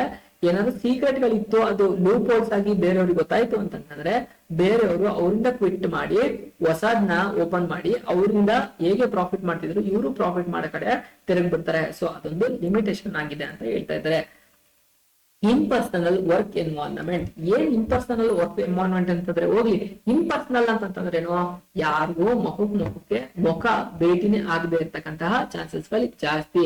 ಟಾಪ್ ಲೆವೆಲ್ ಅಲ್ಲೇ ಒಂದಷ್ಟು ಜನ ಇರ್ತಾರೆ, ಅವ್ರು ಯಾವಾಗ್ಲೂ ಅಲ್ಲೇ ಇರ್ತಾರೆ, ಅವ್ರು ಕೆಳಗಡೆ ಬರೋದಿಲ್ಲ. ಮಿಡ್ಲ್ ಲೆವೆಲ್ ಅಲ್ಲೇ ಇರ್ತಾರೆ, ಕೆಲಸ ಮಾಡ್ತಾ ಇರ್ತಾರೆ. ಆಪರೇಷನ್ ಲೆವೆಲ್ ಅಲ್ಲಿ ವರ್ಕ್ ಮಾಡ್ತಾ ಇರ್ತಾರೆ. ಇವ್ರು 3 ಜನಕ್ಕೂ ಯಾವಾಗ್ಲೂ ಕನೆಕ್ಟಿವಿಟಿ ಎಷ್ಟೋ ಟೈಮ್ ಅಲ್ಲಿ ಇರೋದಿಲ್ಲ, ಫೇಸ್ ಟು ಫೇಸ್ ಇಂಟ್ರಾಕ್ಷನ್ ಇರಂಗಿಲ್ಲ. ಹಾಗಾಗಿ ಏನು ಇಂಪರ್ಸನಲ್ ಎನ್ವೈರನ್ಮೆಂಟ್, ಭೇಟಿ ಇಲ್ಲದೆ ಇರೋದ್ರಿಂದ ಅಲ್ಲಿ ಇರ್ತಕ್ಕಂತಹ ಲೂಪ್ ಹೋಲ್ಸ್ ಗಳನ್ನ ಎಕ್ಸ್ಪ್ಲೈನ್ ಮಾಡಕ್ಕಾಗಲ್ಲ, ಅಥವಾ ಚಾಲೆಂಜಸ್ ಗಳು ಮೇಲ್ಗಡೆ ಟಾಪ್ ಲೆವೆಲ್ ಅವ್ರಿಗೆ ಏನು ಅಂತ ಡಿಸೈಡ್ ಹೇಳಕ್ ಆಗೋದಿಲ್ಲ. ಹಂಗಾಗಿ ಡಿಸಿಷನ್ ಮೇಕಿಂಗ್ ಲೇಟ್ ಆಗ್ಬೋದು ಅನ್ನೋದು ಒಂದು ಲಿಮಿಟೇಷನ್ ಆಗಿದೆ ಅಂತ ಹೇಳ್ತಾ ಇದ್ದಾರೆ. ನ್ಯೂಮರಸ್ ರೆಗ್ಯುಲೇಷನ್, ಒಂದ್ ಕಂಪ್ನಿ 1000 ಜನ ವರ್ಕ್ ಮಾಡ್ತಾರೆ ಅಂತಂದ್ರೆ ಒಂದ್ ಗೌರ್ಮೆಂಟ್ ಅಷ್ಟು ಲಕ್ಷಾಂತರ ಶೇರ್ ಹೋಲ್ಡರ್ಸ್ ಇರ್ತಾರೆ, ಅವ್ರನ್ನೆಲ್ಲ ಸರ್ವೈವ್ ಮಾಡ್ಬೇಕು ತಾನೆ. ಯಾವ್ದೋ ಒಂದು ಸ್ಟಾಕ್ ಎಕ್ಸ್ಚೇಂಜ್ ಗೆ ರಿಜಿಸ್ಟರ್ ಆಗಿರುತ್ತೆ ಕಂಪ್ನಿ ಅಂತಂದ್ರೆ ಇನ್ವೆಸ್ಟರ್ ದುಡ್ಡು ತುಂಬಾ ಕಷ್ಟ ಪಟ್ಬಿಟ್ಟು ಇನ್ವೆಸ್ಟ್ ಮಾಡಿರ್ತಾನೆ, ಅವನು ಬದುಕ್ಬೇಕಾನೆ, ಅವನು ಲಾಸ್ ಆಗ್ಬಿಟ್ರೆ ಅವ್ನಿಗೆ ಏನಾಗ್ಬಿಡುತ್ತೆ. ಸೊ ಹಾಗಾಗಿ ಎಲ್ಲಾನು ಒಂದು ಲೀಗಲ್ ಫಾರ್ಮಾಲಿಟೀಸ್ ಅಲ್ಲಿ ತಗೋಗೋದ್ರಿಂದ ಈ ಪ್ರೋಸೆಸ್ ನ್ಯೂಮರಸ್ ರೆಗ್ಯುಲೇಷನ್ಸ್ ಗಳಿರುತ್ತೆ, ಟರ್ಮ್ಸ್ ಅಂಡ್ ಕಂಡೀಷನ್ಸ್ ಗೌರ್ಮೆಂಟ್ ಕಡೆಯಿಂದ ಇರುತ್ತೆ, ಅದನ್ನೆಲ್ಲ ನೋಡ್ಕೊಂಡು ಮೇಂಟೈನ್ ಮಾಡ್ಕೊಂಡು ಹೋಗ್ಬೇಕಾಗತ್ತೆ ಅಂತ ಹೇಳ್ತಾ ಇದ್ದಾರೆ. ಡಿಲೇ ಇನ್ ಡಿಸಿಷನ್ ಮೇಕಿಂಗ್, ಬೇರೆ ಲೆವೆಲ್ ಇರೋದ್ರಿಂದ ಡಿಸಿಷನ್ ಅಷ್ಟು ಸುಲಭಕ್ಕೆ ತಗೊಳಕ್ ಆಗೋದಿಲ್ಲ. ಲ್ಯಾಕ್ ಆಫ್ ಡಿಸಿಷನ್ ಮೇಕಿಂಗ್ ಇರುತ್ತೆ, ಪ್ರೋಸೆಸ್ ಕಂಟಿನ್ಯೂಟಿ ಕಷ್ಟ ಆಗ್ಬೋದು ಅಂತ ಅಂದ್ಬಿಟ್ಟು ಹೇಳ್ತಾ ಇದ್ರೆ. ಕಾನ್ಫ್ಲಿಕ್ಟ್ ಇನ್ ಇಂಟ್ರೆಸ್ಟ್, ಏನಾಗ್ಬೋದು, ಹೊಸದ್ರಲ್ಲಿ ಇಂಟ್ರೆಸ್ಟ್ ಇರ್ಬೋದು, ಎಲ್ಲ ಸೇರ್ಕೊಂಡ್ ಮಾಡ್ತಾರೆ, ಆದ್ರೆ ಹೋಗ್ತಾ ದಿನ ಕೇಳ್ದಂಗೆ ಇಂಟ್ರೆಸ್ಟ್ ಕೂಡ ಅವ್ರಿಗೆ ಕಮ್ಮಿ ಆಗ್ಬೋದು. ಸೊ ಇದು ಜಾಯಿಂಟ್ ಸ್ಟಾಕ್ ಕಂಪನಿಯ ಒಂದು ಲಿಮಿಟೇಷನ್ಸ್ ಅಂತ ಅಂದ್ಬಿಟ್ಟು ಹೇಳ್ತಾ ಇದ್ದಾರೆ. ಗೈಸ್, ಇಲ್ಲಿಗೆ ನಿಮ್ಗೆ ಜಾಯಿಂಟ್ ಸ್ಟಾಕ್ ಕಂಪನಿ ಮೀನಿಂಗ್ ಅಂತಂದ್ರೆ ಏನು, ಫೀಚರ್ ಗಳು ಏನು, ಮೆರಿಟ್ಸ್ ಏನು, ಲಿಮಿಟೇಷನ್ಸ್ ಏನು ಅನ್ನೋದು ಕಂಪ್ಲೀಟ್ ಆಗಿ ಗೊತ್ತಾಯ್ತು. ಇದಕ್ಕೆ ಇರ್ತಕ್ಕಂತಹ ಕ್ರೈಟೀರಿಯಾಗಳೇನು, ಡಿಫ್ರೆಂಟ್ ಟೈಪ್ ಆಫ್ ಯಾವ್ದು ಕಂಪನಿಗಳಿವೆ ಅಂತ ಅನ್ನೋದನ್ನ ಫೈನಲ್ ಆಗಿ ನೋಡೋಣ. ಹಾಗಾದ್ರೆ ಟೈಪ್ ಆಫ್ ಕಂಪನೀಸ್, ಯಾವ ಡಿಫ್ರೆಂಟ್ ಟೈಪ್ ಆಫ್ ಕಂಪನೀಸ್ ಗಳಿದೆ ಅಂತ ನೋಡೋಣ. ಗೈಸ್, ಮೇನ್ ಆಗಿ ಕಂಪನಿನ 2 ವಿಧವಾಗಿ ಕ್ಲಾಸಿಫೈ ಮಾಡ್ತಾರೆ. ಒಂದು ಪಬ್ಲಿಕ್ ಕಂಪನಿ, ಇನ್ನೊಂದು ಪ್ರೈವೇಟ್ ಕಂಪನಿ. ಓಕೆನಾ? ಹಾಗಾದ್ರೆ ನೀವೊಂದು ವರ್ಕ್ ಮಾಡಿ, ಒಂದು ಸಣ್ಣದೊಂದು ಅಸೈನ್ಮೆಂಟ್ ಕೊಡ್ತೀನಿ, ನಿಮ್ಗೆ ಆಯ್ತು ಅಂತಂದ್ರೆ ಕಮೆಂಟ್ ಅಲ್ಲಿ ಮಾಡಿ ಇನ್ಫಾರ್ಮ್ ಮಾಡಿ. ಒಂದು ನೀವು ಜಸ್ಟ್ ಗೂಗಲ್ ಹೋಗಿ examples of private company in India ಅಂತ ಹಾಕಿ, ಅದ್ ಯಾವ್ದು ಬರುತ್ತೆ ಕಮೆಂಟ್ ಮಾಡಿ. Examples of public limited companies ಅಂತ ಹಾಕಿ, ಅದನ್ನ ಎಕ್ಸಾಂಪಲ್ ಏನ್ ತೋರಿಸುತ್ತೆ ಅದನ್ನ ನೀವು ಅರ್ಥ ಮಾಡ್ಕೊಳ್ಳಿ, ಹಾಗೆ ಕಮೆಂಟ್ ಮಾಡಿ ತಿಳಿಸಿ. ಓಕೆನಾ? ಮಾಡ್ತೀರಾ ಅಂತ ಅನ್ಕೊಂಡಿದೀನಿ. ಹಾಗಾದ್ರೆ ಇದಕ್ಕಿರ್ತಕ್ಕಂತಹ ಬೇಸಿಕ್ ಟರ್ಮ್ಸ್ ಏನು, ಇವ್ರು ಪ್ರೈವೇಟ್ಗೂ ಪಬ್ಲಿಕ್ಗೂ ಇರ್ತಕ್ಕಂತಹ ಡಿಫರೆನ್ಸಸ್ ಏನು ಅನ್ನೋದನ್ನ ಅರ್ಥ ಮಾಡ್ಕೊಳ್ಳೋಣ. ಮೆಂಬರ್, ಇದ್ರಲ್ಲಿ ಎಷ್ಟು ಜನ ಮೆಂಬರ್ಸ್ ಇರ್ಬೇಕು ಅಂತ ಅಂದ್ಬಿಟ್ಟು, ಪಬ್ಲಿಕ್ ಕಂಪ್ನಿಲಿ ಮಿನಿಮಮ್ 7 ಜನ ಇರ್ಲೇಬೇಕು, ಮ್ಯಾಕ್ಸಿಮಮ್ ಎಷ್ಟು ಜನ ಬೇಕಾದ್ರೂ ಇರ್ಬೋದು. ಪಬ್ಲಿಕ್ ಕಂಪ್ನಿಗಳಲ್ಲಿ ಮಿನಿಮಮ್ 7 ಮೆಂಬರ್ಗಳು ಇರ್ಲೇಬೇಕು, ಮ್ಯಾಕ್ಸಿಮಮ್ ಎಷ್ಟು ಜನ ಬೇಕಾದ್ರೂ ಇರ್ಬೋದು. ಅದೇ ಪ್ರೈವೇಟ್ ಅಲ್ಲಿ ಮಿನಿಮಮ್ 2 ಇರ್ಬೇಕು, ಮ್ಯಾಕ್ಸಿಮಮ್ 2. ಇಲ್ಲಿ ಅನ್ಲಿಮಿಟೆಡ್ ಇರಲ್ಲ, ಮಿನಿಮಮ್ 2 ಇರ್ಲೇಬೇಕು ಒಂದು ಪ್ರೈವೇಟ್ ಲಿಮಿಟೆಡ್ ಕಂಪನಿಲಿ. ಆದ್ರೆ ಪಬ್ಲಿಕ್ ಕಂಪನಿಲಿ 7 ಜನ ಮೆಂಬರ್ಸ್ ಇರ್ಲೇಬೇಕು. ಇಲ್ಲಿ ಮ್ಯಾಕ್ಸಿಮಮ್ ಎಷ್ಟು ಬೇಕಾದ್ರೂ ಇರ್ಬೋದು, ಬಟ್ ಇಲ್ಲಿ ಪ್ರೈವೇಟ್ ಕಂಪನಿಲಿ ಮ್ಯಾಕ್ಸಿಮಮ್ 20 ಜನಕ್ಕಿಂತ ಜಾಸ್ತಿ ಇರಂಗಿಲ್ಲ. ಮಿನಿಮಮ್ ನಂಬರ್ ಆಫ್ ಡೈರೆಕ್ಟರ್, ಎಷ್ಟು ಜನ ಡೈರೆಕ್ಟರ್ಗಳು ಇರ್ಬೇಕು ಅಂತ ಹೇಳ್ತಾ ಇದ್ರೆ, ಪಬ್ಲಿಕ್ ಕಂಪನಿಲಿ 3 ಡೈರೆಕ್ಟರ್ಗಳು ಇರ್ಲೇಬೇಕು ಕಂಪಲ್ಸರಿ. ಅದೇ ಪ್ರೈವೇಟ್ ಲಿಮಿಟೆಡ್ ಕಂಪನಿಲಿ 2 ಡೈರೆಕ್ಟರ್ಸ್ ಇದ್ರೆ ಸಾಕಾಗಿರುತ್ತೆ. ಟ್ರಾನ್ಸ್ಫರ್ ಆಫ್ ಶೇರ್ಗಳನ್ನ ಒಬ್ಬರಿಂದ ಇನ್ನೊಬ್ಬರಿಗೆ ಟ್ರಾನ್ಸ್ಫರ್ ಮಾಡ್ಬೋದಾ? ಯಾವುದೇ ಕಾರಣಕ್ಕೂ ಇಲ್ಲಿ ಟ್ರಾನ್ಸ್ಫರ್ ಮಾಡಕ್ ಆಗಲ್ಲ, ಇದರಲ್ಲಿ ರಿಸ್ಟ್ರಿಕ್ಷನ್ ಇರುತ್ತೆ. ಅದೇ ಪ್ರೈವೇಟ್ ಕಂಪನಿಗಳಲ್ಲಿ ರಿಸ್ಟ್ರಿಕ್ಷನ್ ಆಫ್ ನೋ ಯಾವುದೇ ರೀತಿಯಾದಂತಹ ರಿಸ್ಟ್ರಿಕ್ಷನ್ ಇರಲ್ಲ, ಟ್ರಾನ್ಸ್ಫರ್ ಮಾಡ್ಬೋದು. ರಿಸ್ಟ್ರಿಕ್ಷನ್ ಆಫ್ ಟ್ರಾನ್ಸ್ಫರ್, ಪ್ರೈವೇಟ್ ಕಂಪನಿಗಳಲ್ಲಿ ರಿಸ್ಟ್ರಿಕ್ಷನ್ ಇರುತ್ತೆ, ಪಬ್ಲಿಕ್ ನಲ್ಲಿ ಯಾವುದೇ ರೀತಿಯಾದಂತಹ ರಿಸ್ಟ್ರಿಕ್ಷನ್ಸ್ ಗಳು ಇರೋದಿಲ್ಲ ಅಂತ ಹೇಳ್ತಾ ಇದ್ದಾರೆ. Minimum paid up capital, first paid up capital ಎಷ್ಟಿರ್ಬೇಕು ಅಂತ ಅಂದ್ಬಿಟ್ಟು ಹೇಳ್ತಾ ಇದ್ದಾರೆ. ಪಬ್ಲಿಕ್ ಕಂಪನಿಲಿ 5 lakh paid up capital compulsory ಇರ್ಲೇಬೇಕು. ನೀವು ಪ್ರಾಬ್ಲಮ್ ಮಾಡಿದಾಗ ಗೊತ್ತಿರುತ್ತೆ ಏನೋ ಪೇಡ್ ಅಪ್ ಕ್ಯಾಪಿಟಲ್ ಅಂತಂದ್ರೆ ಏನು ಅಂತ ಅಂದ್ಬಿಟ್ಟು, called up capital, paid up capital ಎಲ್ಲ ಅಂತ ಅಂದ್ಬಿಟ್ಟು ಮಾರ್ಕೆಟ್ಗೆ ಇಶ್ಯೂ ಮಾಡಿದಾಗ ಅವ್ರಿಗೆ ಪೇಡ್ ಅಪ್ 5 ಲಕ್ಷ ಆಗ್ಲೇಬೇಕು. 5 ಲಕ್ಷ ಏನೋ ಮಿನಿಮಮ್ ಪೇಡ್ ಅಪ್ ಕ್ಯಾಪಿಟಲ್ ಆಗ್ಲೇಬೇಕು ಅಂತ ಹೇಳ್ತಿದ್ರೆ. ಅದೇ ಪ್ರೈವೇಟ್ ಕಂಪನಿಗಳಲ್ಲಿ 1 ಲಕ್ಷ ಪೇಡ್ ಅಪ್ ಕ್ಯಾಪಿಟಲ್ ಆಗಿದೆ ಅಂತ ಅಂದ್ಬಿಟ್ಟು ಇರ್ಬೇಕು ಅಂತ ಹೇಳ್ತಾ ಇದ್ರೆ. Invitation to public to subscribe to share, market ಅಲ್ಲಿ ಅಥವಾ ಪಬ್ಲಿಕ್ ಗೆ ಈ ಶೇರ್ ಗಳನ್ನ ಇನ್ವೈಟ್ ಮಾಡ್ಲಿಕ್ಕೆ ಆಗ್ತದಾ ಇಲ್ವಾ ಅಂತ ಅಂದ್ಬಿಟ್ಟು ಹೇಳ್ತಾ ಇದ್ರೆ. Can invite the public to subscribe to its share or debenture, ಕಂಪನಿಯಲ್ಲಿ ಅಂದ್ರೆ ಪಬ್ಲಿಕ್ ಕಂಪನಿಯಲ್ಲಿ ಇರ್ತಕ್ಕಂತಹ ಶೇರ್ಸ್ ಅನ್ನ ಮತ್ತೆ ಡಿಬೆಂಚರ್ಸ್ ಅಂತಂದ್ರೆ ಏನು, ಸಾಲ ಪತ್ರಗಳನ್ನ ಪಬ್ಲಿಕ್ ಗೆ ಆಫರ್ ಮಾಡುತ್ತೆ. ಪಬ್ಲಿಕ್ ಯಾರು ಬೇಕಾದ್ರೂ ಯಾರು ಸೆಲ್ ಮಾಡ್ತಾರೆ ಅಂತಂದ್ರೆ ಅವರು ತಗೊಳ್ಬಹುದಾಗಿದೆ ಅಂತ ಹೇಳ್ತಾ ಇದ್ರೆ. Cannot invite the public to, ಇದ್ರಲ್ಲಿ ಏನಾಯ್ತು ಅಂದ್ರೆ ಪ್ರೈವೇಟ್ ಕಂಪನಿಗಳಲ್ಲಿ ಹೊಸ ಸಬ್ಸ್ಕ್ರೈಬರ್ಸ್ ನ ಇನ್ವೈಟ್ ಮಾಡಕ್ ಆಗಲ್ಲ, ಅದ್ರಲ್ಲಿ ಇರ್ತಕ್ಕಂತಹ ಸೆಕ್ಯೂರಿಟಿಗಳನ್ನ ಪರ್ಚೇಸ್ ಮಾಡಕ್ಕೆ. Cannot invite the public to subscribe to its securities ಆಗಿರ್ಬೋದು, ಶೇರ್ಸ್ ಆಗಿರ್ಬೋದು, ಡಿಬೆಂಚರ್ಸ್ ಆಗಿರ್ಬೋದು, ಯಾವುದೇ ಕಾರಣಕ್ಕೂ ಪಬ್ಲಿಕ್ ಗೆ ಆಫರ್ ಮಾಡಕ್ ಆಗಲ್ಲ ಅಂತ ಹೇಳ್ತಾ ಇದ್ರೆ. ಸೊ ನಿಮ್ಗೆ ಡಿಫ್ರೆಂಟ್ ಟೈಪ್ ಆಫ್ ಅಲ್ಲಿ 2 ತರದ ಕಂಪನಿಗಳಿದೆ, public company, private limited company. Public ಕಂಪನಿಗಳಲ್ಲಿ ಮಿನಿಮಮ್ ನಂಬರ್ ಆಫ್ ಮೆಂಬರ್ಸ್ 7 ಜನ ಇರ್ತಾರೆ, ಮ್ಯಾಕ್ಸಿಮಮ್ ಅನ್ಲಿಮಿಟೆಡ್ ಇರುತ್ತೆ. ಅದೇ ಪಬ್ಲಿಕ್ ಅಲ್ಲಿ, ಅದೇ ಪ್ರೈವೇಟ್ ಅಲ್ಲಿ 2 ಇರ್ಬೇಕು, ಮ್ಯಾಕ್ಸಿಮಮ್ 20 ಇರ್ತಾರೆ. ಮಿನಿಮಮ್ ನಂಬರ್ ಆಫ್ ಡೈರೆಕ್ಟರ್ಸ್ ಇದರಲ್ಲಿ 3 ಜನ ಇರ್ತಾರೆ, ಪ್ರೈವೇಟ್ ಅಲ್ಲಿ 2 ಇರ್ತಾರೆ. ಮತ್ತೆ ಟ್ರಾನ್ಸ್ಫರ್ ಆಫ್ ಶೇರ್ ಪಬ್ಲಿಕ್ ಅಲ್ಲಿ ಆಗುತ್ತೆ, ಪ್ರೈವೇಟ್ ಅಲ್ಲಿ ಆಗೋದಿಲ್ಲ ಅಂತ ಹೇಳ್ತಿದ್ರೆ. ಪೇಡ್ ಅಪ್ ಕ್ಯಾಪಿಟಲ್ ಇದ್ರಲ್ಲಿ 5 ಲಕ್ಷ ಇರ್ಬೇಕು, ಪ್ರೈವೇಟ್ ಅಲ್ಲಿ 1 ಲಕ್ಷ ಇರ್ಬೇಕು, ಪಬ್ಲಿಕ್ ಅಲ್ಲಿ 5 ಲಕ್ಷ ಇರ್ಬೇಕು ಅಂತ ಹೇಳ್ತಿದ್ರೆ. ಶೇರ್ ಗಳನ್ನ ಪಬ್ಲಿಕ್ ಇನ್ವೈಟ್ ಮಾಡ್ಬೋದಾ ಅಂತಂದ್ರೆ, ಶೇರ್ಸ್ ಮತ್ತೆ ಡಿಬೆಂಚರ್ ನ ಪಬ್ಲಿಕ್ ಅಲ್ಲಿ ಇಶ್ಯೂ ಮಾಡ್ಬೋದು, ಆದ್ರೆ ಪ್ರೈವೇಟ್ ಅಲ್ಲಿ ಮಾಡ್ಲಿಕ್ಕೆ ಆಗಲ್ಲ ಅಂತ ಅಂದ್ಬಿಟ್ಟು ಹೇಳ್ತಾ ಇದ್ದಾರೆ.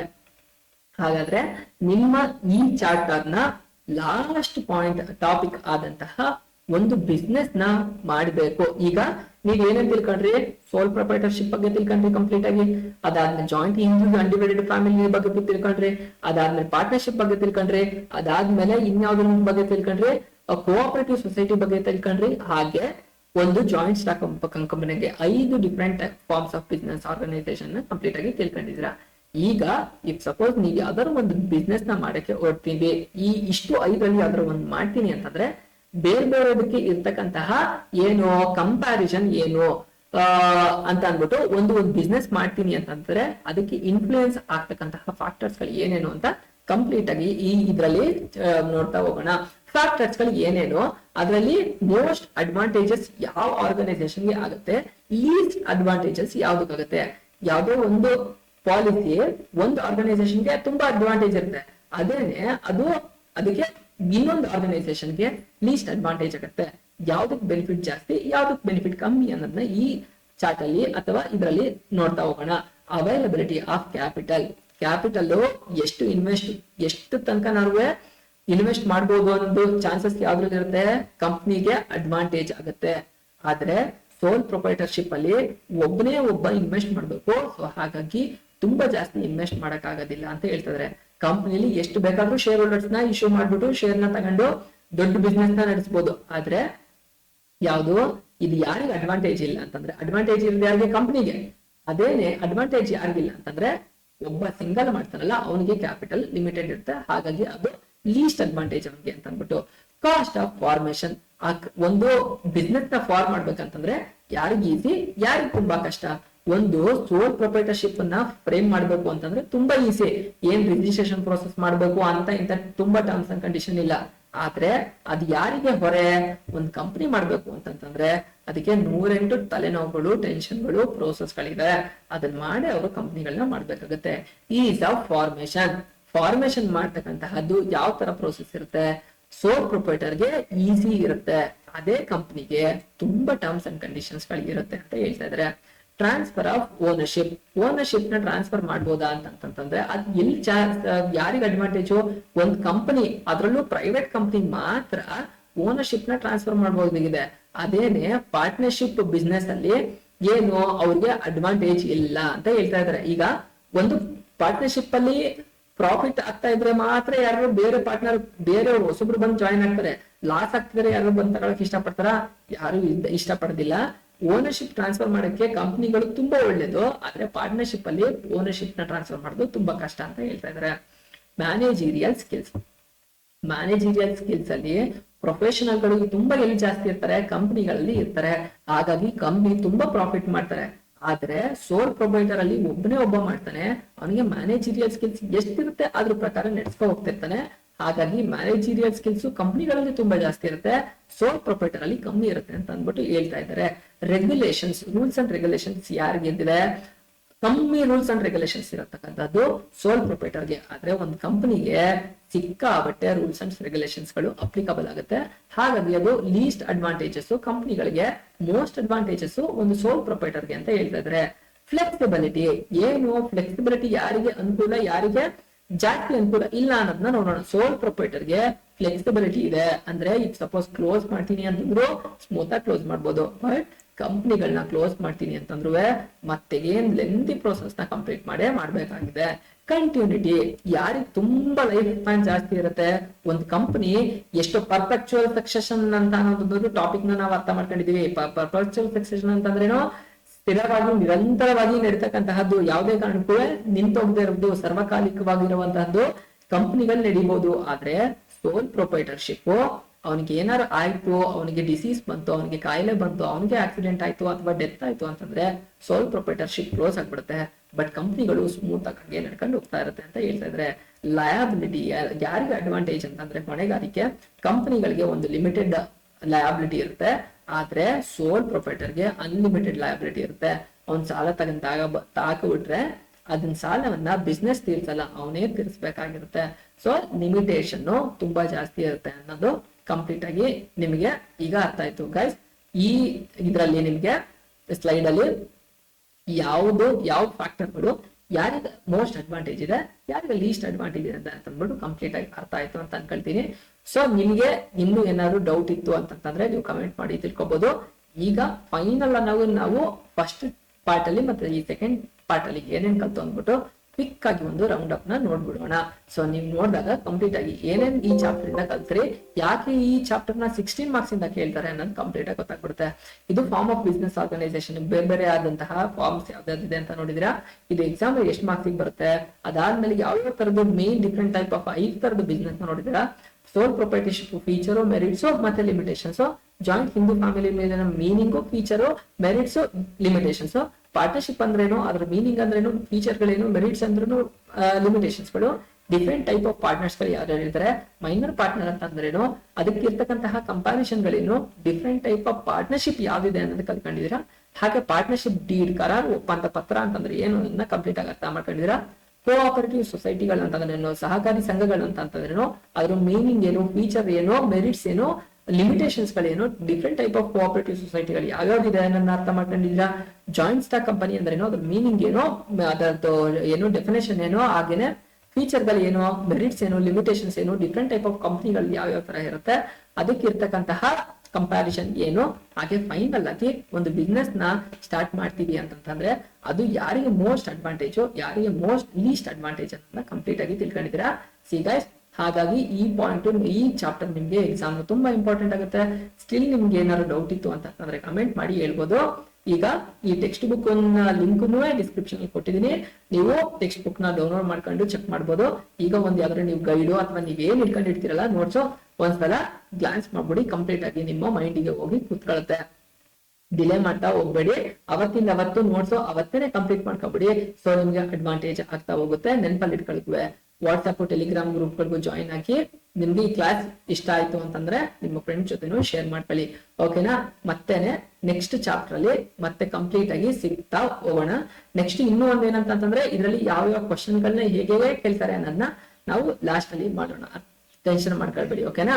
ಸೊ ಅಲ್ಲಿಗೆ ಇವತ್ತಿನ ಚಾಪ್ಟರ್ ಏನ್ ನಿಮ್ಮ ಬಿಸ್ನೆಸ್ ಸ್ಟಡಿಯ first PUC business studies second chapter ಆದಂತಹ forms of business organisation chapter complete ಆಗಿ ಕ್ಲೋಸ್ ಆಯ್ತು. ನೆಕ್ಸ್ಟ್ ಚಾಪ್ಟರ್ ಅಲ್ಲಿ ಮತ್ತೆ ಸಿಗೋಣ.